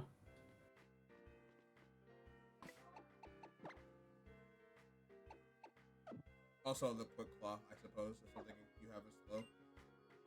Everything I have is slow currently, but yeah, that'd be especially good for Ink Mill.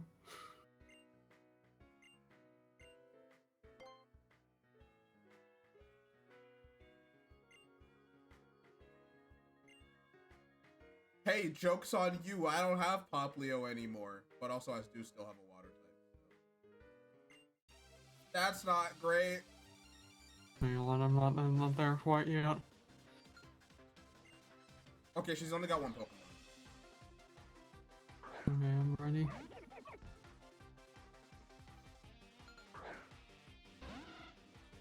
Man. Should be fine against the grass type, right? Or the fucking water type, right? You should be.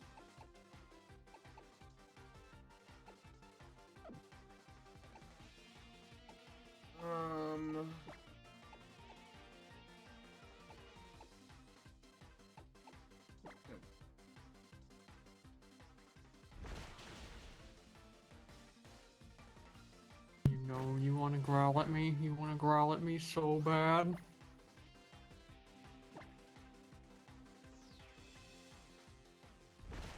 God.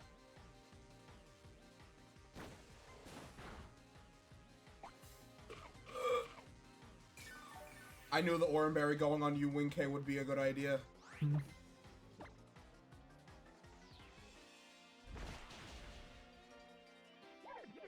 Okay, I made it.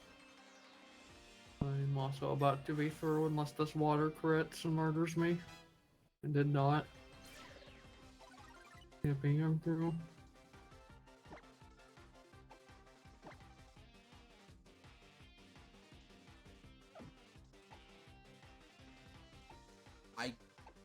Do you think I learned Mist over Supersonic? What's Miss Sloan status? It basically so your stats can't be lowered for 5 turns. I can't think of any fight where Mist would be that helpful, but at the same time, yeah, I don't like Supersonic either. 55 it's accuracy? it's whether you want something that might be generally helpful or something that has like a 1 in 10 chance of saving the run. Which one is the 1 in 10 chance? Supersonic? Yeah. No, I'm probably realistically, especially now, I'm probably never clicking that. But like, I guess in theory, this could help if I run into something that has Intimidate and I need to switch in. Wait, no. Because Intimidate only works on their spin, right? Yeah. I'm still gonna get rid of Supersonic, because like, I just don't want to click that move. I get it.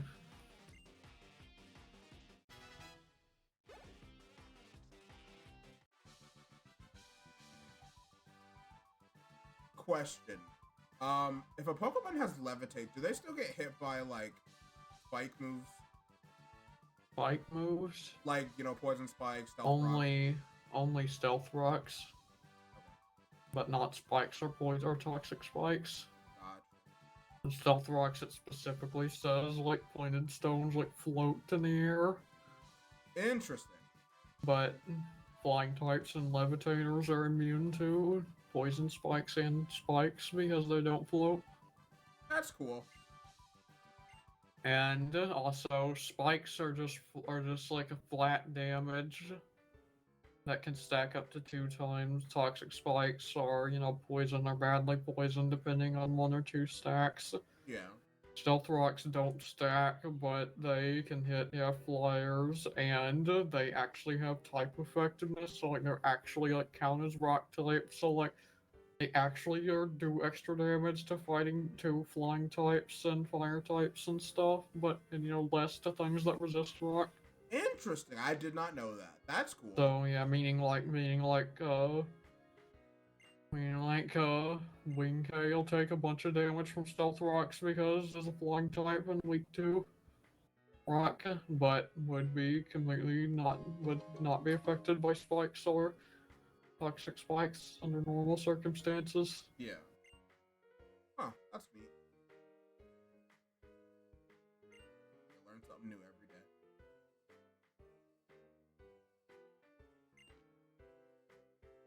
They're great. They're not as big a deal in doubles as you'd think, but they're like the most central thing in singles.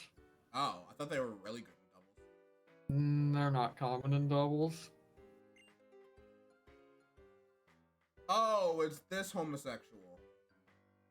Lima, whatever her name is. Ilma? Charizard cries whenever Stealth works. Yes, it's true, because again, it actually counts as quad weak. So yeah, like Charizard cries, your standard bug flying type cries. Yeah. That shit probably like nearly kills a Ledian in one hit.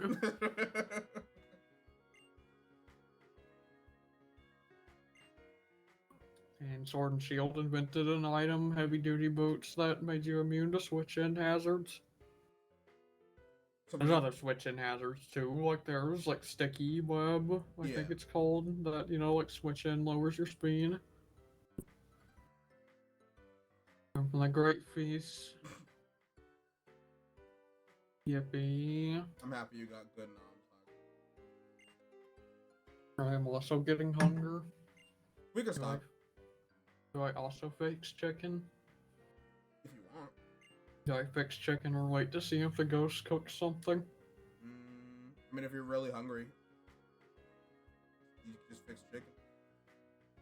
Leftovers. I mean, I had leftover pizza like early this morning before I went to get medicine, so that's good.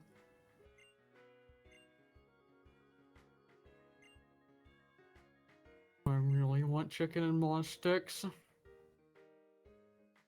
Chicken and moss. Rotisserie chicken place is good fried chicken. You love to hear it. I love this podcast Tauros, man. Why? Because it's like actually sort of a character at the very start of the game here. And it like technically like this is the Tauros you get to ride, so it's like it actually like it's kind of a character, sort of a little bit, for the first like hour of the game. Also, I'm a Tauros fan. It's obviously it's been like swept away as it's like in every other Gen 1 Pokemon that didn't get a Mega. But I mean, I like Tauros is okay in my book. At least it got a regional. It did get a regional with 3 different forms. Wait, what? Yeah, there's 3 Paldean Tauros. What do you mean? There's regular, that's just a pure fighting type. There's Blaze, that's a fire fighting type, and then Hydro or some Aqua, something that's a fire water type. Were the other 2 in Scarlet and Violet? Yeah, I mean all 3 of them are Scarlet and Violet. All 3 of them are Gen 9, but regular is in both versions. Water is only in Violet, and fire is only in Scarlet. I think I only saw the regular one. Yeah. It's weird. Yeah, there's like literally 3 regional variants of that Pokemon. That's so random. They're slightly different and have 3 different and are differently typed. Do they look like radically different? No, their like mains are like slightly different, or like cut slightly differently, and like they have little stripes in their mains that are either like gray or red or blue. I see. And like that, maybe their animations are like slightly different as well, I think. Urshifu style, but a bull. I really like them. I haven't done much with them, but I think they're neat. Yeah, I think at least the one that I saw. Graduated from school in 3 hours. We only lost 2 lives along the way. Yeah. School kills, what can you say? It wasn't even from, you know, like any of the other classmates. It was just from like random dogs and magnets in the backyard. Yeah. Random wild fox.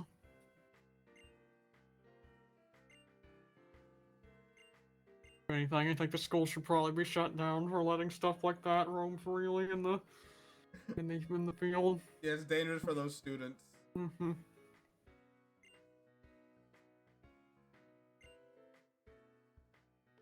Or maybe it's just a skill issue. Maybe we're just bad. I mean, yeah, you're not wrong. If I'd have remembered or thought about Pursuit, I would've. The one time I let my guard down against Pursuit, it finally got me. God damn it, it makes me so mad. Yeah. This whole time throughout both these games, I've been like oh, think about pursuit. One time I let my guard down against it and it got me. Of course it did, motherfucker. It all comes full circle.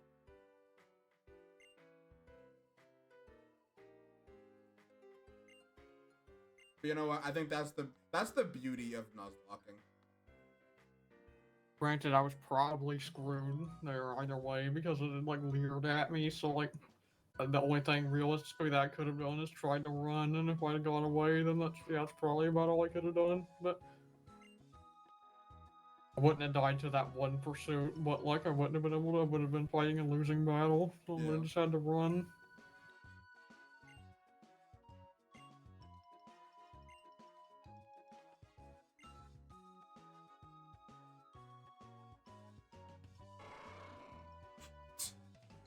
I was so happy to see this fucking Toro.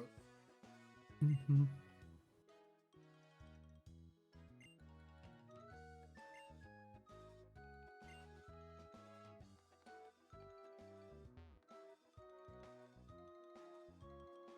Hey, Road Tom, how about you shut the fuck up and let me pet this?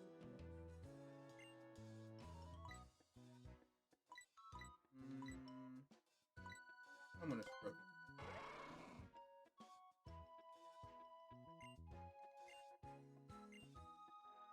Well, I'm not gonna grab it by the tail.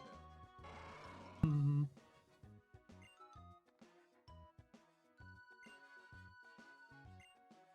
Oh, it's giving me the fucking. Oh, that wasn't even the care tutorial.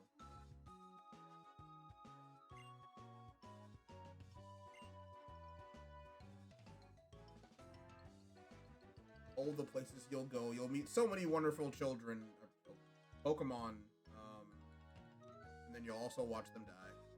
Yeah.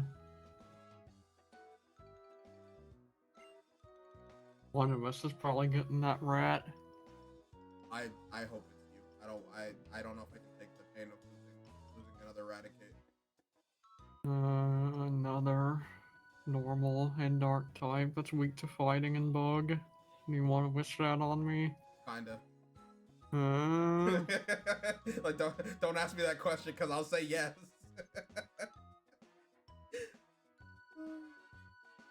Like we're already up Shit's Creek. Might as well That's go fair. further.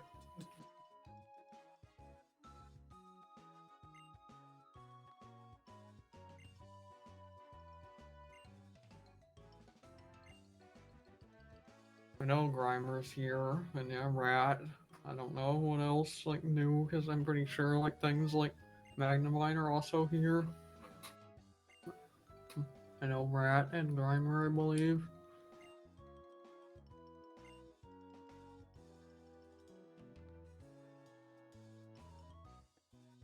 You know, I think it would be cool if we got like a Pokemon game that gave us like traveling buddies, like the anime, or like you know how like in Monster Hunter you always have, or at least in Wild you always have your handler with you. Yeah, just a wild thing. Like, that's what games like X and Y and technically even ZA were like trying to replicate. It's Yeah. like, yeah, that feeling of having like a friend group for traveling buddies. Black and White 1 as well also did that.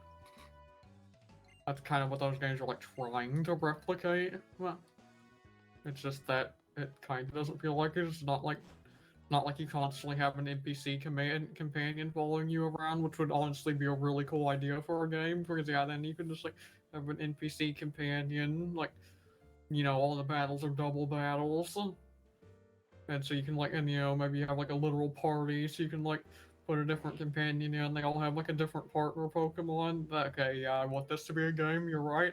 That's such a cool idea for a Pokemon game. See, I wasn't even thinking about it that far ahead. I was just thinking like someone follows you and then like, because did you play Undertale? Yeah. Okay, like I don't know if you remember, but like in your cell phone you can call Papyrus and he has like a different line for every room in the game. He does, and I called him in every room in the game. Yeah, so I think it would be cool if you had like a partner like trainer that like just did that. I agree with you. Like, even if it was just flavor like that, it would be cool. Like I said, X and Y could have gone harder on it. like making them like actually feel more present. As I mean, they're like fairly present, like because you usually see like at least one of them like every other route or so. Yeah. But they could have gone a bit harder on it.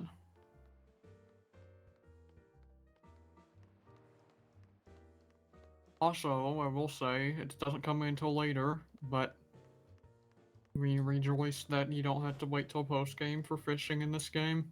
That is still the wildest thing to me. Like, what the fuck do you mean fishing is post game in Black and White 2? That's so dumb. This game is like the game that just officially just made it fishing rod though. Like there's no like different tiers. That's like fine. I'm like fine with that, but also I did kind of like the idea of like I have a super rod now. You can also only fish in like specific fishing spots here in this game though. What? Yeah. What do you mean? I can't just fish everywhere there's bodies of water? No. Man. Game's so weird. Pokemon is weird. Yeah. Is this the clothing tutorial?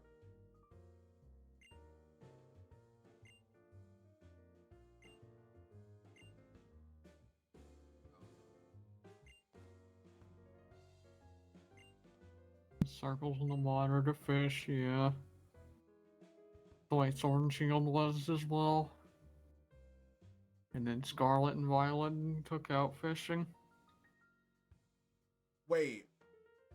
Oh yeah, it did, didn't it? Yeah, it's just all like fish, all Pokemon like swimming in the water you touch. Well, yeah, okay. That's fine, I guess. There's no real need for it if they just are swimming, I suppose. It is more humane that way, I suppose. How do people feel about fishing? Do people think fishing's inhumane? I mean, I'm sure there's some people, and it's also, you know, something that's regulated, just like hunting. I don't even mean in Pokemon. I mean like it's in like life. Oh yeah, that's what I'm saying. I'm sure there's some people that, you know, would frown on it, and then it's also, yeah, regulated just like hunting. Oh no, I was just wondering this out. Because like do the fish feel pain when they have a hook inside them? I don't know how fish nerve endings work. I'm not sure. Because I know like bugs, I'm pretty sure don't feel pain the same way that we do. If I remember correctly. Fish do feel pain making them bite hooks that puts a... Yeah, okay. Yeah. Like, I love fishing, but when I like really think about it, I'm like, yeah.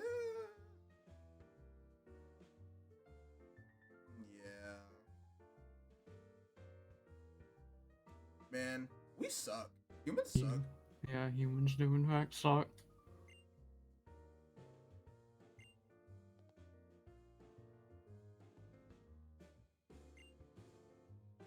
Like, it's one thing if, like, you know, like, I have no issues with, like, hunting in theory if it's, like, you're using it to survive. Because, like, you know, we have to eat. But...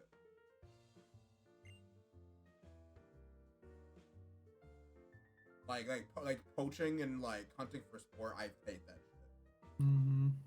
Fishing is basically the same, yeah.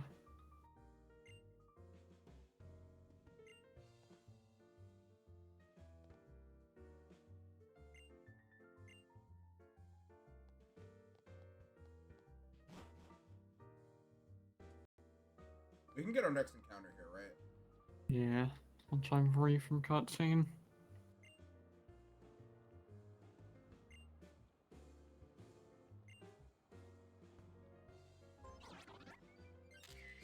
Oh god, my eyes.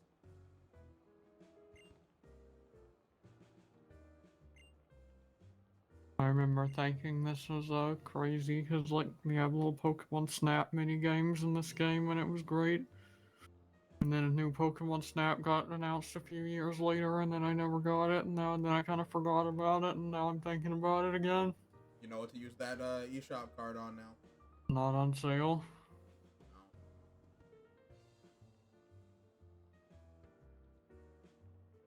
No. I thought it was funny.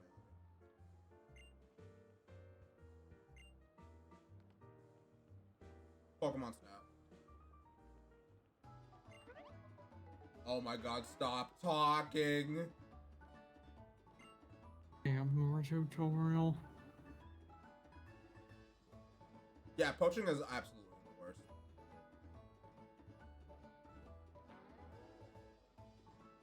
I'll kill this animal for the bile in its kidney, which is a religious medicine. That's insane. The idea of Pokemon going not Pokemon, animals going extinct makes me so sad. Like whenever I think about it, or like a new I keep going to say Pokemon, like a new animal becoming extinct. Like what is it though? Like white rhino is like close to being extinct, like where the white horned rhino or something like that is like close to being extinct or it's extinct. It might be severely endangered. The white horned rhino. Why?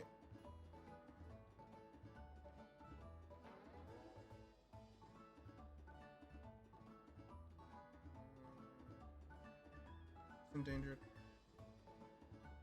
I'm just gonna type in endangered.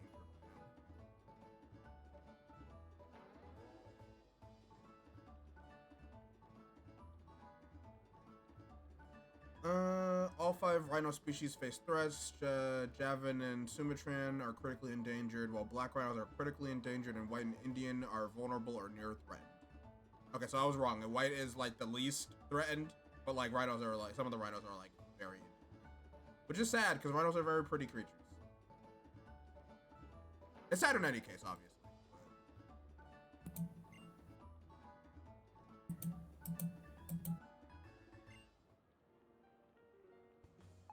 Like the fact that there's just like, and granted, I guess it doesn't really matter for me because once again, I'm someone who doesn't leave my house.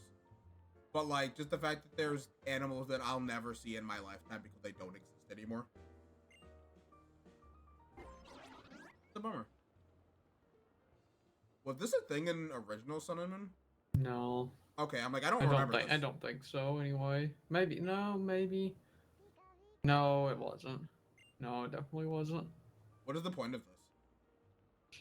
Fun little mini games. All this game has a bunch of those. Oh, okay. Some of them mean, some of them are worth things, some of them not. One little thing, like the interacting with the random dog inside the road. Is there a way for me to zoom in? Not yet. There's actually like upgrades you get for this and stuff. Okay, so I just have to be a shitty photographer for Be a on? shitty photographer and just take like 6 of the exact same pictures of that Pikachu. Okay. You get the shitty, shitty like dollar store camera experience. Just to start. That's actually really funny.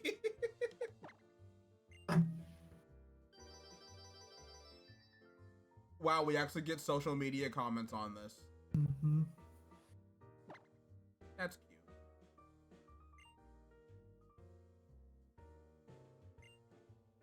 No one would give a shit about my fucking Pikachu pick. It would not get 794 thumbs up. It would get like 2, and then a bot comment that would just say, like,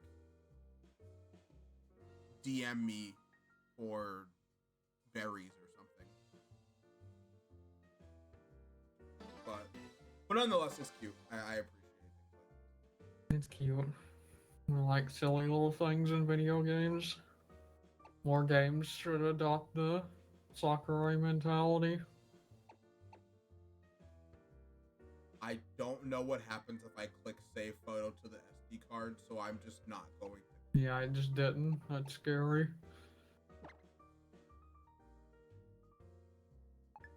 Awful picture. That's pretty good. Yeah, okay, so that's realistic.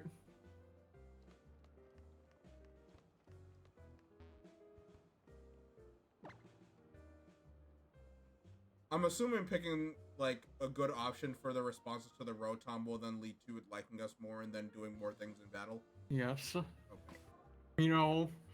Maybe if we grinded that out, we would get like carried and like have a chance to just like gamble our way through saving this run. Maybe. It's like I joke, but it's like ironically it can like that and like the Pokemon, like living with 1 health can carry the run in Yeah. these modern games. I guess I'm gonna get my encounter. Same.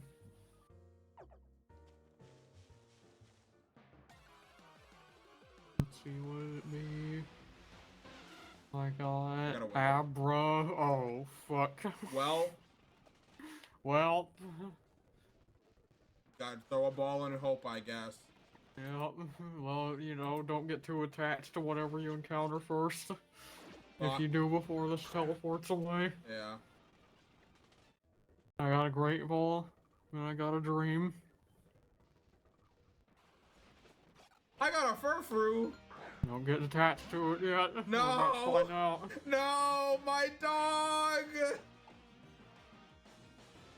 No, that's looking like a no, Chief. Don't Well. Did it leave? Yep. No! Just what we needed right now in this run. Everything sucks. Well, it wasn't to be. It's so depressing. This game sucks.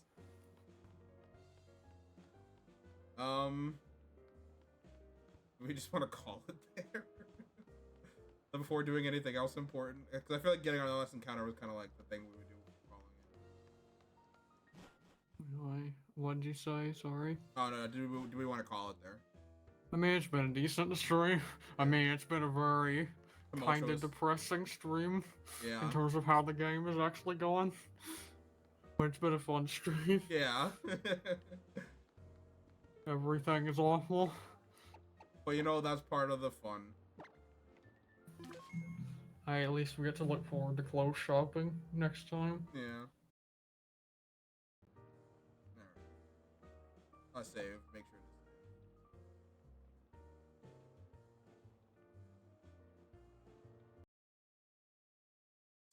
save. Alright.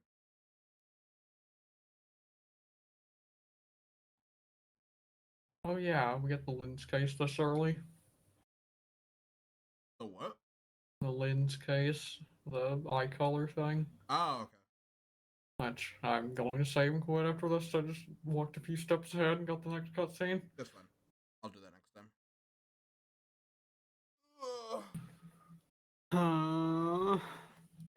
It's bleak right now, but we can. I think we get. Is it only one more encounter before the trial? You're fucking me. Might be only one more encounter. It's 1 or 2. If I could wait, hang on, let me look at the map. Can I look at the map? Shut up, Rotom. Let me look at the map. How do I look at the map? I don't remember. Can I even? Click on Rotom.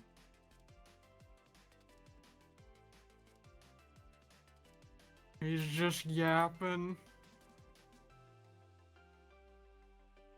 Okay, I had to click specifically not on the. No, that's the Pokédex. I don't know if I can look at the map. Yeah, click on the map itself. I did. He's yapping. I swear that's how I did it. Am I crazy? I thought that's how it worked. Maybe I'm just in a weird part of the game where it doesn't let me.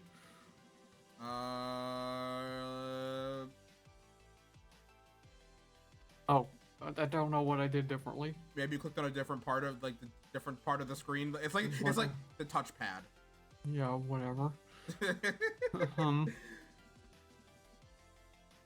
Let's see.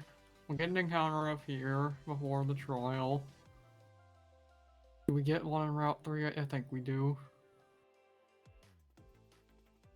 So at least 2? Okay, no, and there's also like a little graveyard area, which is technically separate, I think, so at least by our rules. Okay, I think we might get like 3 more encounters before the trial. Okay. I'm wanting to say.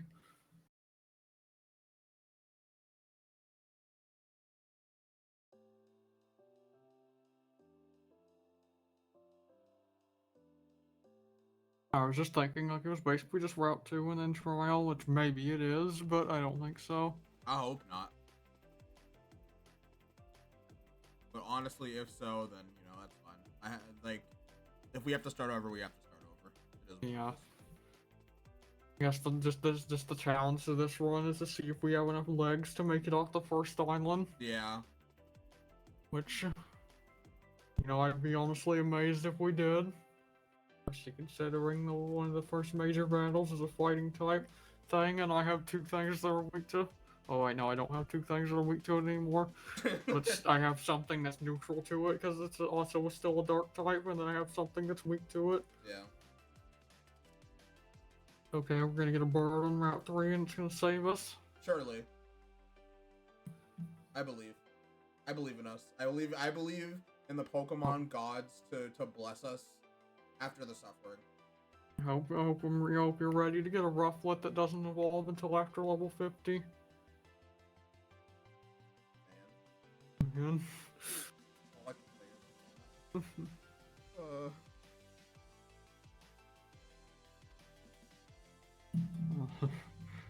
What a stream. What a stream indeed. Well, honestly, I wouldn't have it any other way. I think I hope our suffering was entertaining. Yeah, I mean, and also I just hope the yapping is entertaining. Like I had a lot. I just a lot of fun just getting to like converse, getting to like kind of converse the whole stream. Yeah.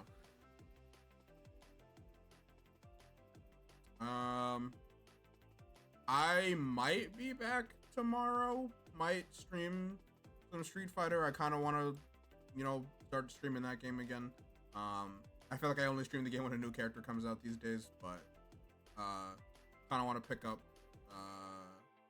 either maybe get Ryu or JP to master or start tackling some sim, because like I saw this one clip of Dawson on my timeline and I'm like, he's so cool in this game, so I might do that. One of these days I'll actually become a Terry player. Do it. What's your schedule like looking for the rest of the week? You gonna do anything else? So like I'm in this weird thing where I basically just been working on art most days lately. And like I can't do both at the same time because like even if I wanted to stream art, I can't. As long as I'm just doing it on my phone. Yeah. And then when I have been playing, I've been playing Final Fantasy 11, and like I could stream Final Fantasy 11 and just like chill the same way Mistral does. Do it. But like, I guess I could do that. I could just hit go live and just chill. And if anybody like you or Hockey or Mistral or anybody wanted to hang out in VC, like we could. Yeah, that'd be fun. Because it would just be kind of like just chatting, but with the game in the background. Yeah. Like how this one was, but with less chance of us making poor decisions, or me making poor decisions because of it. Yeah.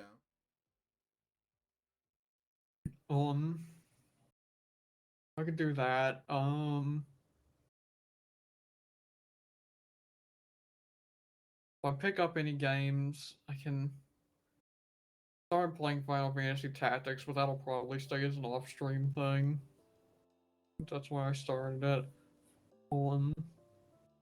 Pick up any games on Switch, chances are they'll probably also be off stream just because like I don't like doing big RPG on stream. No. And also I feel like part of the benefit of buying those games on Switch is it would be the coziness of them. Yeah.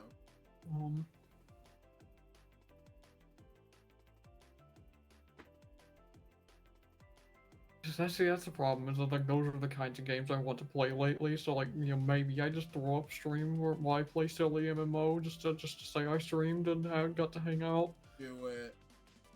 And then yeah, still Pokemon Showdown stuff. Like maybe I still do that some too. But I need to be in the mood to play it to hop on the ladder and or team build. Yeah. That about it. That's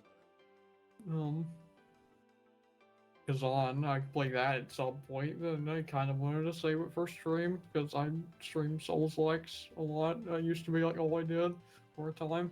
Yeah. And it'd be fun to have another game to play, after finishing Porg. But yeah, I guess that. I just gotta be in the mood to play a Souls game instead of silly RPG.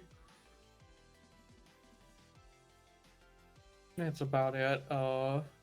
I don't know if should promise or like say I'm going to stream much this week. Like, I mean, I don't like. I this is the only thing that I stay committed to, and then it's like if I really feel like doing something else, then like maybe it'll happen. But if I finish this art piece like in a timely manner, it's probably more likely to happen. Assuming that I don't get hit with the inspiration stick again as soon as I finish this, because I probably will take a bit of time off of art and will feel less pressure to like work on art while I have the drive. yeah. Um, I guess considering this is the last of these streams, or just streams in general for Oh yeah, this might very well be my last stream of the year. I guess that's pretty major. I want to stream more in 2026. I feel like this year was kind of like, I mean, I did stream, but it was kind of off again and off again. Like I took a huge break and like from the end of last year into this year, I was on a break, and then I came back towards the end of it or towards the beginning of the year. But then I took a break from February till whenever I started again. I had to go back to work. So like, I don't know. I'm back at work now. I feel like I've had my life event where like I moved. So like I'm settled in right now. I would like to, you know, make it more of a common thing. I don't think I'll ever commit to a schedule again because I feel like that made it worse. Obviously this is, you know, a thing I try to do every Monday, but aside from that, like I think not being at a schedule. Yeah. Now that you've reminded me of that, I guess yeah, I have more to say. Go for it. I wish I'd have done a lot more this year. But you know, I had to remind myself there was like a gap in months there where I just couldn't stream because my internet got too shitty to let me stream. Yeah. So I also had my major moving life event, which is a first for me. I want to say it's largely been positive, because if nothing else, yeah, if I was still at home, I probably still wouldn't be able to stream even now. Yeah. I would have never been able to do any of this or anything else. God knows when or if I'd have been able to stream again in my life. Yeah. So yeah, I'd say that's a big improvement. That most days the internet here works well enough to let me stream. And like right now, even like Yuri's streaming at the same time, and as far as I know, my stream and hers is basically fine. You were roboting a little, like maybe like 5 minutes ago, but it's not. Yeah, like it's a little bit wonky, but it's a big improvement. I actually can stream most days. So I'd like to say again, I will stream more this year and do some of these big plans I have. I keep, you know, having the big plans. Like, both in and out of content creation and like things I want to work into my content or make a central focus, and then either the TISM leaves that thing or I just don't put in the effort to try to learn how to do it. Yeah. Like I want to write more. I want to make videos where I want to do like storytelling ASMR type videos. But then that means I have to learn how to editing and standing my voice. I love your voice. And that's a big thing about related to content. I want to do more Pokemon stuff.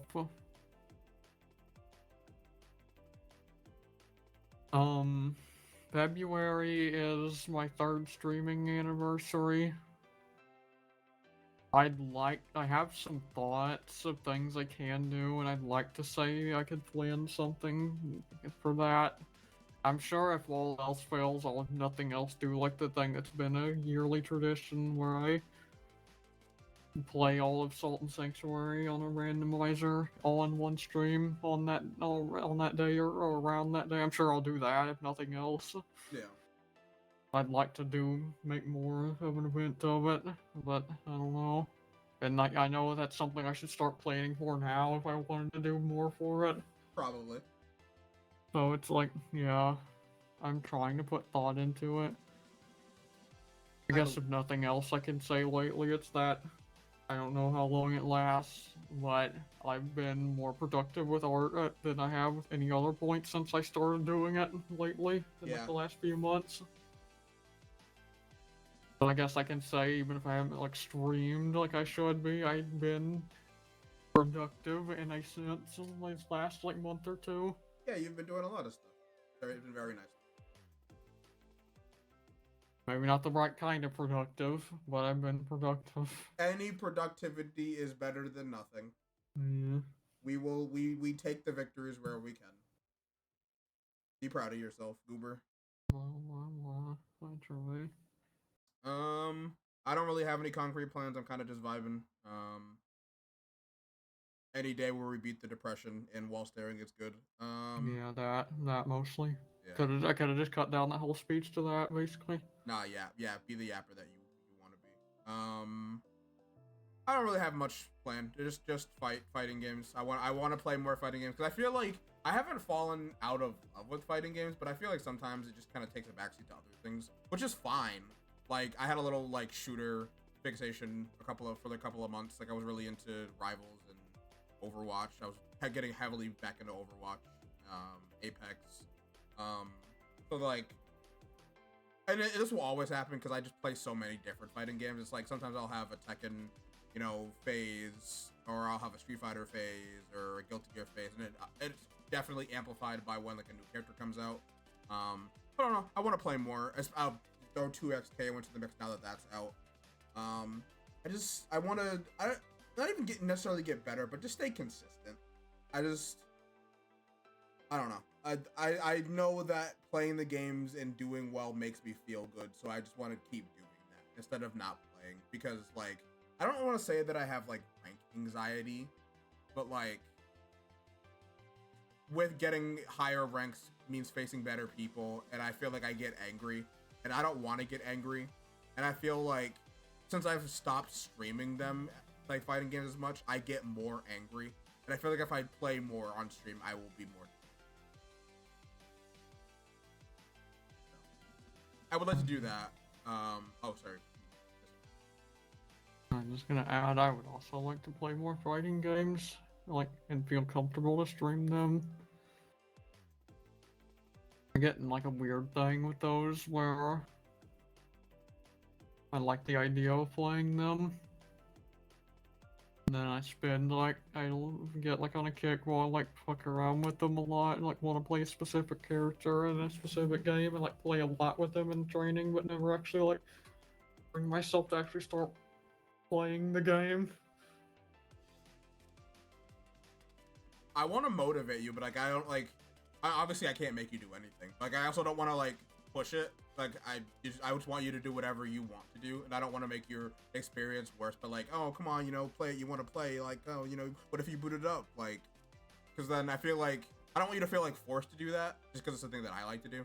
But I feel like you would feel better and more comfortable if you played more. But also like, if you don't, then that's fine too. To be fair, I've also just been like, also had like several huge kicks this year where I like wasn't even playing like modern fighting games. I was playing games that are like more or less entirely Discord fighters by this point. Yeah. Oh. I had one more thing I wanted to say, but I forget what it was. No, I'm sorry. No, you're fine. I don't know, but are we telling people not to wall stare? Absolutely, yes. Man. Oh, yes, I remember now. I don't know if I'll do it, especially considering like a good like maybe half of the VODs are like gone, but I do want to go back to streaming the Kingdom Hearts series. I want to at the very least get the rest of one. I believe in you. It's like not hard because like Kingdom Hearts is your Elden Ring, I get it. It's just annoying because like no other game that I've ever tried to stream has given me issues, but like specifically with those games, it's like if you have like the music playing, the VOD will just be like muted in a bunch of different places. I mean, I also hear like weird stories of like even people who like muted like the music, like they would get like weird like things with those games where like just like random bits of dialogue would be like muted and like not even Disney characters. Like just I don't know, those games are just weird, and I feel like everyone has a different story for like how like censorship has done something weird for their like content creation and covering of a Kingdom Hearts game. I think it'll probably be less of an issue now, but like I didn't have any storage space to record much locally on my old computer, so like I can probably just record the whole stream locally now, and it'll be fine.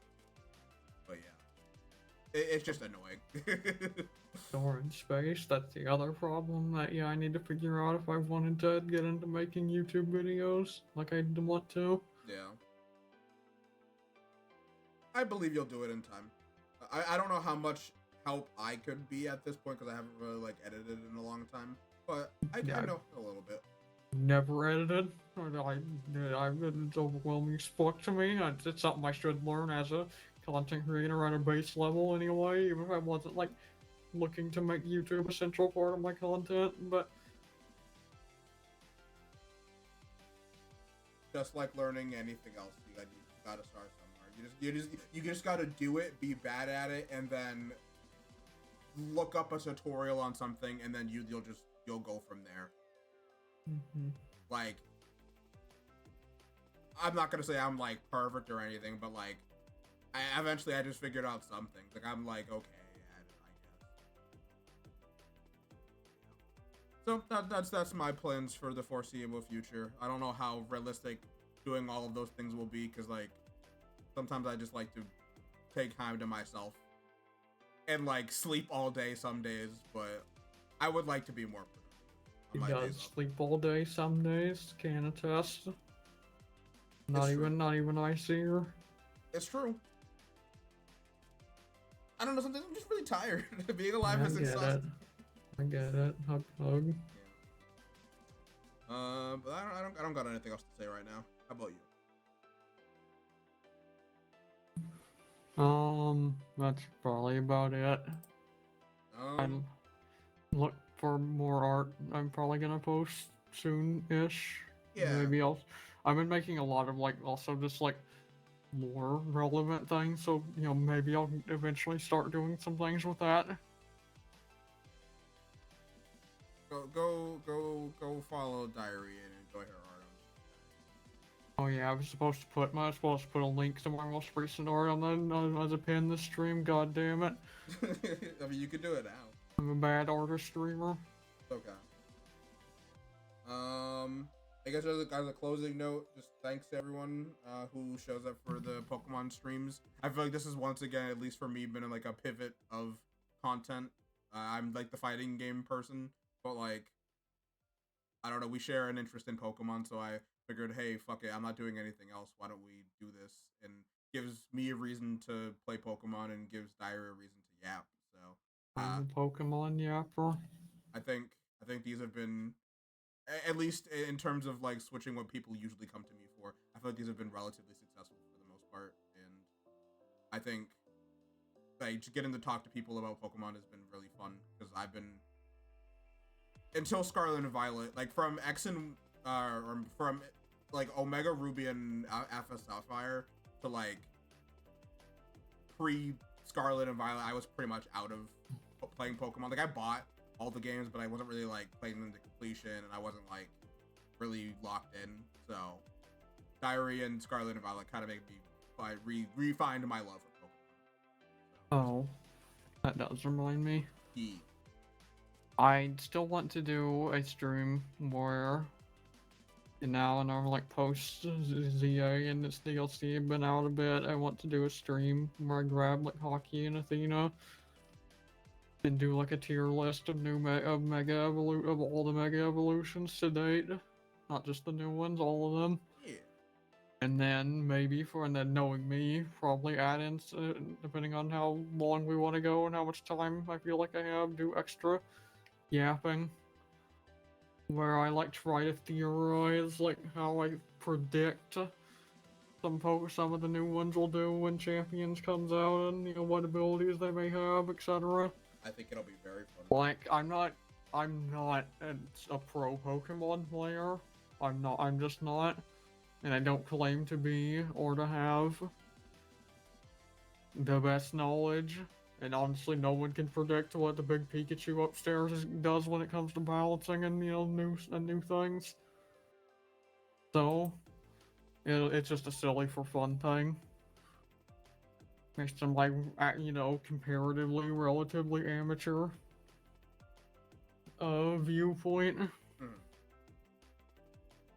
Yeah, look for that soon. I would say sometime in January, for sure. I just need to get it all set up and all that. Decide exactly how to do the best way to do it. Yeah.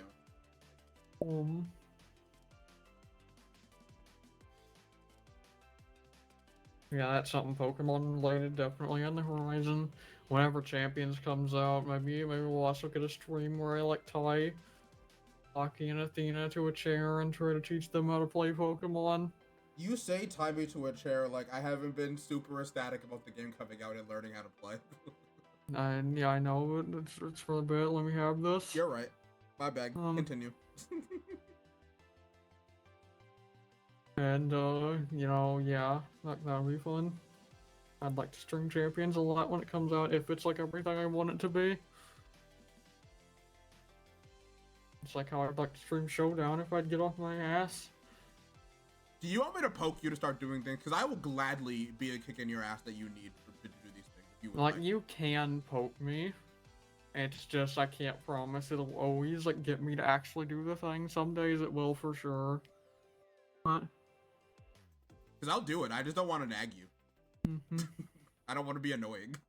But I do like seeing you do things, and I will do that if you would like.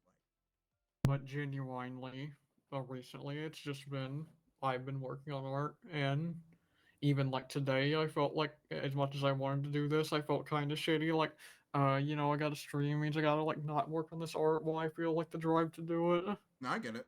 I mean, we don't have to. If you, and I'm not saying this in don't feel forced. I can always do something else.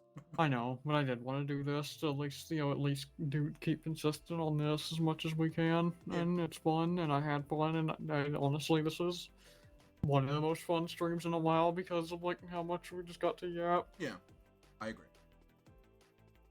We even yapped a lot at the end part. We usually don't do that. Mm-hmm.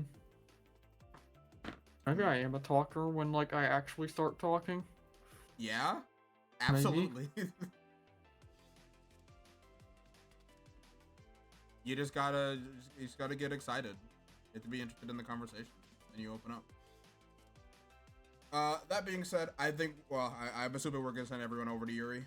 Yeah, I need to go make food. Okay, let's get the fuck out of here. Thank you, everybody. We will see you all in the new year. I hope you all have a good holidays, or have had a good holidays, and if you consider New Year's a holiday, whatever. You know what I'm trying to say. Have a good new year. We'll see you all soon. Thank you for stopping by, and until next time.